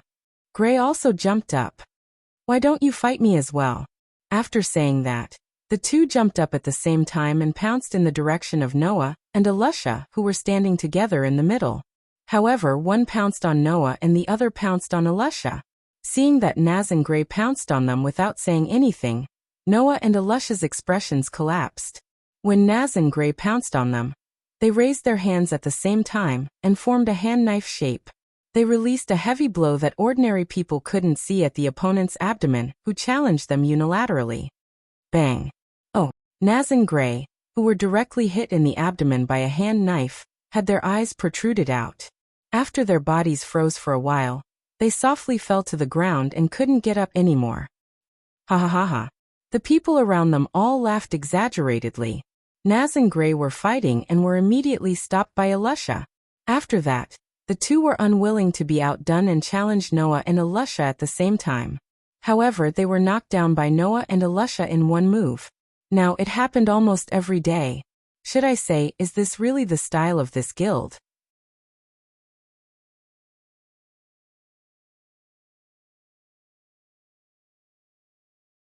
Chapter 25. On the other side, Makarov, who was sitting at the bar, looked at the scene of Naz and Gray being defeated by Noah and Alusha in one move. He paused in his action of raising the glass to his mouth, and a hint of hesitation appeared in his eyes, but it disappeared immediately. Noah. Alusha. Makarov, who had made up his mind, put the glass in his hand on the bar next to him, and waved to Noah and Alusha. You two come here, I have something to say to you. Noah and Alusha, who were about to preach to Naz and Gray, were startled at the same time. They looked at Makarov with a puzzled face, and habitually looked at each other, seeing the puzzlement and curiosity in each other's eyes. Noah, who came to Makarov with Alusha, tilted his head and asked, Grandpa, what's wrong? Is there anything we can help with? No, it's about your own matters. Makarov burped with the smell of alcohol, and said something that surprised Noah and Alusha with this sloppy look. I just want to ask you, do you want to start officially accepting commissions and go out to work? Work. Noah and Alusha's eyes lit up. Work. The others in the guild also exclaimed, and even the half-dead Naz and Gray jumped up. The so-called magic shooters were, in fact, a special group of people who could use mana and release magic. Generally speaking, as long as one could use magic proficiently, no matter what kind of magic it was, this person could be called a magic shooter. However, for magic shooters, they were more inclined to be able to use magic and join a guild. Only then would they be considered a proper magic shooter. After all, magic shooters had to complete all kinds of work to earn remuneration. A proper guild that could accept commissions from all over the Fiori Kingdom and provide options for the magic shooters in the guild was naturally indispensable. That was why there was such an unspoken rule. So strictly speaking, Noah, who had not started learning magic, could not be considered a proper magic shooter even though he had joined the guild. As for Alusha, she was already quite proficient in using magic, and was even better than the average adult magic shooters. In addition, she also had excellent swordsmanship and skills in using various weapons. In a way, she was more mature than Noah on the path of a magic shooter. However, even so, Makarov did not allow Alusha to accept commissions and go out to work. Instead, he allowed Alusha to improve her abilities first. When she had a certain ability and could take charge of things independently, he would then admit that Alusha had the ability to go out to work. Before that, Alusha's living expenses were paid by the guild. When Alusha was able to go out to work, she would use her remuneration to pay for it. Therefore, Alusha, who could use magic proficiently and was a member of the fairy tale, could be called a magic shooter. However, to the internal members of the guild, a child who could not work was naturally not considered a mature magic shooter. Even Elisha was like this, not to mention Noah, who had not started learning magic.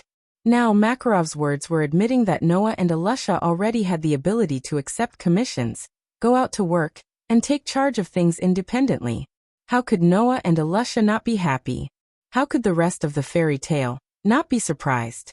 After all, even Laxus waited until he was 13 years old before Makarov admitted that he had the ability to take charge of things independently, and allowed him to accept commissions from the guild and go out to work. Grandpa. Thus, after the excitement, Noah, who had calmed down first, had a look of worry on his face. Is it okay to let us go out to work now?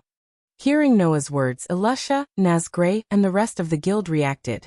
I know what you are worried about, but since I asked this, it naturally means that you have a certain degree of ability and can take charge of things independently.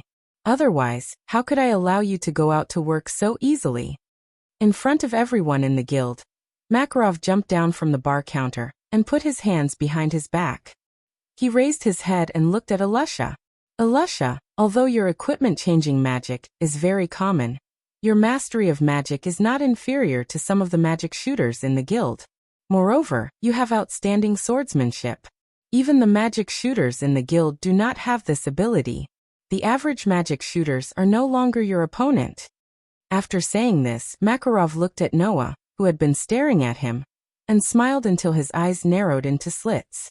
As for Noah, although you have not officially started learning magic, you have already developed swordsmanship that is not inferior to Elisha's in this period of time. Even if your ability is not as good as Elisha's when she goes all out, it is not far off. Makarov vaguely glanced at the knight's sword that he had given to Noah at his waist. He made up his mind and nodded at Noah. In the situation where you have not yet learned how to use magic, you already have the ability that the average magic shooters cannot compare to. Accepting missions and going out for a walk can also broaden your horizons and increase your experience. It will be of great importance to the progress of your ability in the future. Therefore, you should also have some confidence in yourself. Hearing this, Noah fell silent. President. After a while, Elisha spoke with a stern expression. Please let me go out to work. It seemed that Elisha had already made her decision. And Elisha's decision also made the trace of hesitation in Noah's heart disappear. He took a deep breath and nodded at Makarov. Grandfather, no, President, I have also decided to officially accept missions and go out to work. Please allow me. Very good. Makarov grinned. Then from today onwards, the two of you officially have the right to accept missions and go out to work. The mission form will be posted on the mission board. You can take a look at it yourselves. If you like it, just tear off the form and come to me to go through the procedures. Yes. Seeing that the two youngest magic shooters in the guild were born just like that, everyone in the guild sent their blessings. Although Noah and Elisha were still young, their strength was obvious to all. They could deal with Naz and Gray, who were only 1 or 2 years younger than them, cleanly every time. In addition, there were a few duels from time to time. Everyone also admitted that Noah and Elisha had the strength to rival real magic shooters. Go out to work? Naz shouted with a face full of excitement. It sounds pretty good. It's still too early for you. Gray's eyes were also filled with envy, but more of it was sarcasm toward Naz. If you accept the mission, I'm afraid that even the client won't care about you. What did you say? Droopy Eyes idiot. I'm talking about you. Droopy Eyes bast *RD. In an instant, Naz and Gray, who were filled with envy and jealousy, started fighting again. Let's start with simple missions at the beginning, Makarov advised after explaining some of the necessary precautions to Noah and Elisha. After all, you're still young and inexperienced. Even if you're willing to take on high-level missions, the client won't be willing to hire you. Let's start with simple missions, preferably those that are more suitable for you. Noah and Elisha nodded one after another, which made Makarov smile. Of course, you can also choose to team up first. It's good to have a companion by your side. Team up. Noah and Elisha looked at each other at the same time, and then as if they saw through each other's heart, they smiled tacitly. Not for the time being. Noah gave the answer directly. Grandpa, you just said that we have to familiarize ourselves with the work first, So let's do it alone for the first time. Of course, we'll start with simple. All right. Makarov didn't object. Noah and Alusha said a few words to each other and found their favorite missions.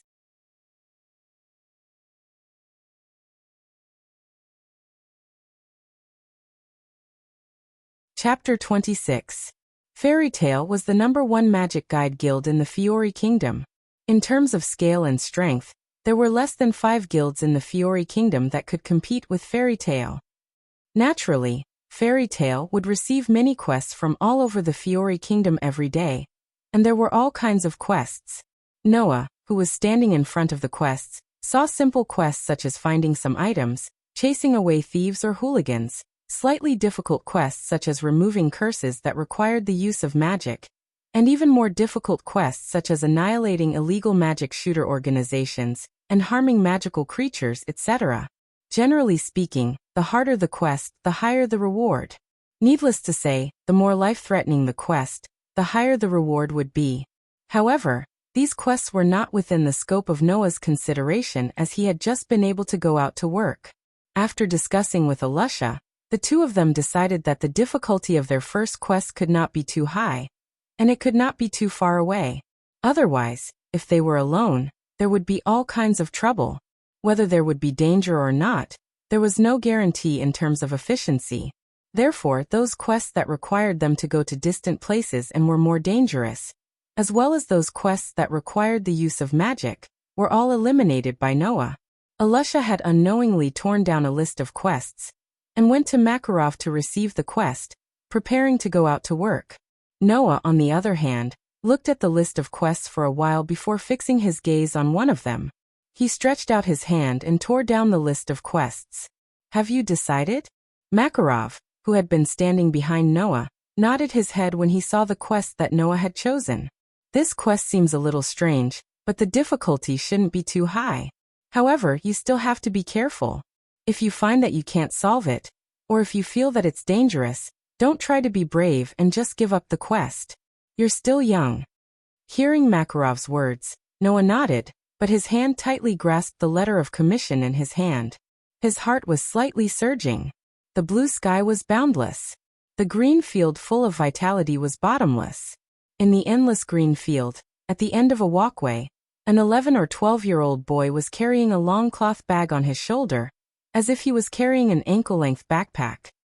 He carried it on his shoulder strap with one hand and held a piece of paper with the other as he walked forward. Along the way, many people who were grazing in the green field cast curious, doubtful, and scrutinizing gazes at the young man walking on the walkway. Perhaps they were all wondering in their hearts which family's child had gone missing. In fact, along the way, Noah did encounter many kind-hearted people who came to ask if they were lost, or if they were touched by human traffickers who came out of nowhere, making Noah feel quite helpless. However, this kind of encounter ended here. At a certain moment, Noah came to a halt and looked ahead. A village. It was a village not too far from Magnolia. At least, even if Noah didn't take a car, he still walked to his destination, although it took a lot of time. Looking at the village not far in front of him, and then looking at the letter of commission in his hand, Noah once again confirmed that his destination was this village in front of him. This time the commission was issued by the village chief of this village. Generally speaking, the commissions issued by a small village like this were either to chase away some wild beasts or bandits, or to search for medicinal herbs and medicinal materials for curing diseases. There were very few commissions that were difficult or dangerous. Therefore, Noah chose to accept the commission issued by this village. Of course, Noah also confirmed the content of the commission. How to put it? He didn't know if it was difficult or not, but he didn't know if it was easy or not. Anyway, it was a little strange. With this kind of feeling, Noah was led by a villager to a house and met the village chief. The village chief was an old man, perhaps even older than Makarov. He leaned on a cane, bent over, and his white beard dragged directly to the ground. The old man first sized up Noah, then said in a long tone, "Welcome, guest from Fairy Tale?" Seeing this, Noah couldn't help but look at the old man in front of him a little higher. Just now, Noah clearly saw a trace of suspicion in the old man's eyes. Obviously, The old man was puzzled that the magic shooter who came to his village to solve his village's problem was actually such a young child. But even so, the old man didn't say anything, nor did he want to confirm anything with him. First, he expressed his welcome, and didn't have the slightest bit of dissatisfaction because of his young age. Noah didn't know if the old man chose to believe in his ability to complete the mission because he was a member of Fairy Tale, or if the old man wanted to use peaceful means before resorting to force.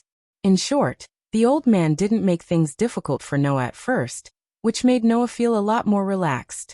Although the key to activating the Ritual Lake mission was Noah, the contact, conversation, and negotiation with the client was basically done by Laxus. Because of this, strictly speaking, this was the first time Noah was working independently, and he couldn't help but feel a little nervous. The old man's actions dispelled this little bit of nervousness, and made Noah's heart feel lighter, and he greeted the old man. "Hello, village chief. I am a magic shooter from Fairy Tale, and I am here to help you solve your problem." "Thank you very much for your help." The village chief nodded his head very slowly. "Although the scale of our village isn't big, we still provide 1 or 2 inns for guests on the journey. If there is a need, we will entertain you for free. Do you need to rest first? It is indeed a little late now, and not very suitable for work. If you can let me rest for a night, I would be very grateful. But before that, I have some questions that I would like to ask the village chief." Noah held up the commission in his hand, and asked with a little uncertainty in his tone. "The commission clearly states that the task is to drive away ghosts. What is this all about?" "Yes. Drive away ghosts." This was the question that Noah found inconceivable. Although this was a world where magic was quite prevalent, and even integrated into people's daily lives, there were also some magical creatures that could endanger people's lives. Noah had even heard Makarov say that there were demons in this world. But ghosts and whatnot, did they really exist? Perhaps they did exist, but Noah had never seen them before, so it was inevitable that he would feel some doubts. Not to mention Noah. Even if it was someone else, they would probably be filled with doubts like Noah. After all, some of the ancient villages did not have as much knowledge as the residents of the towns and cities outside. Sometimes it was not impossible for some special phenomena, the activities of weak magical creatures, and the tricks of humans with bad intentions to really be ghosts. If this was really the case, this task would not be difficult to solve, but he was afraid that there was something else that Noah could not solve. Therefore, Makarov's suggestion was only to come and take a look. If there was anything wrong, this type of commission was allowed to be abandoned. No matter what, if there were really ghosts causing trouble, Noah did not have the means to drive them away, right? Therefore, it was necessary to ask clearly. It was not known if the village chief also understood this point, but seeing that Noah directly asked about work, he started to explain slowly. Actually, not long ago, the villagers who went into the forest to hunt often heard the sound of ghosts crying. That you're tuning in to the Dreamy Chapters YouTube channel. We're so grateful for your support, and don't forget to subscribe to join us on this incredible journey through captivating stories. Your generosity through donations truly makes a world of difference, as it's the primary source of revenue that allows me to expand and enhance this channel for you. Thank you from the bottom of my heart for being a part of this adventure.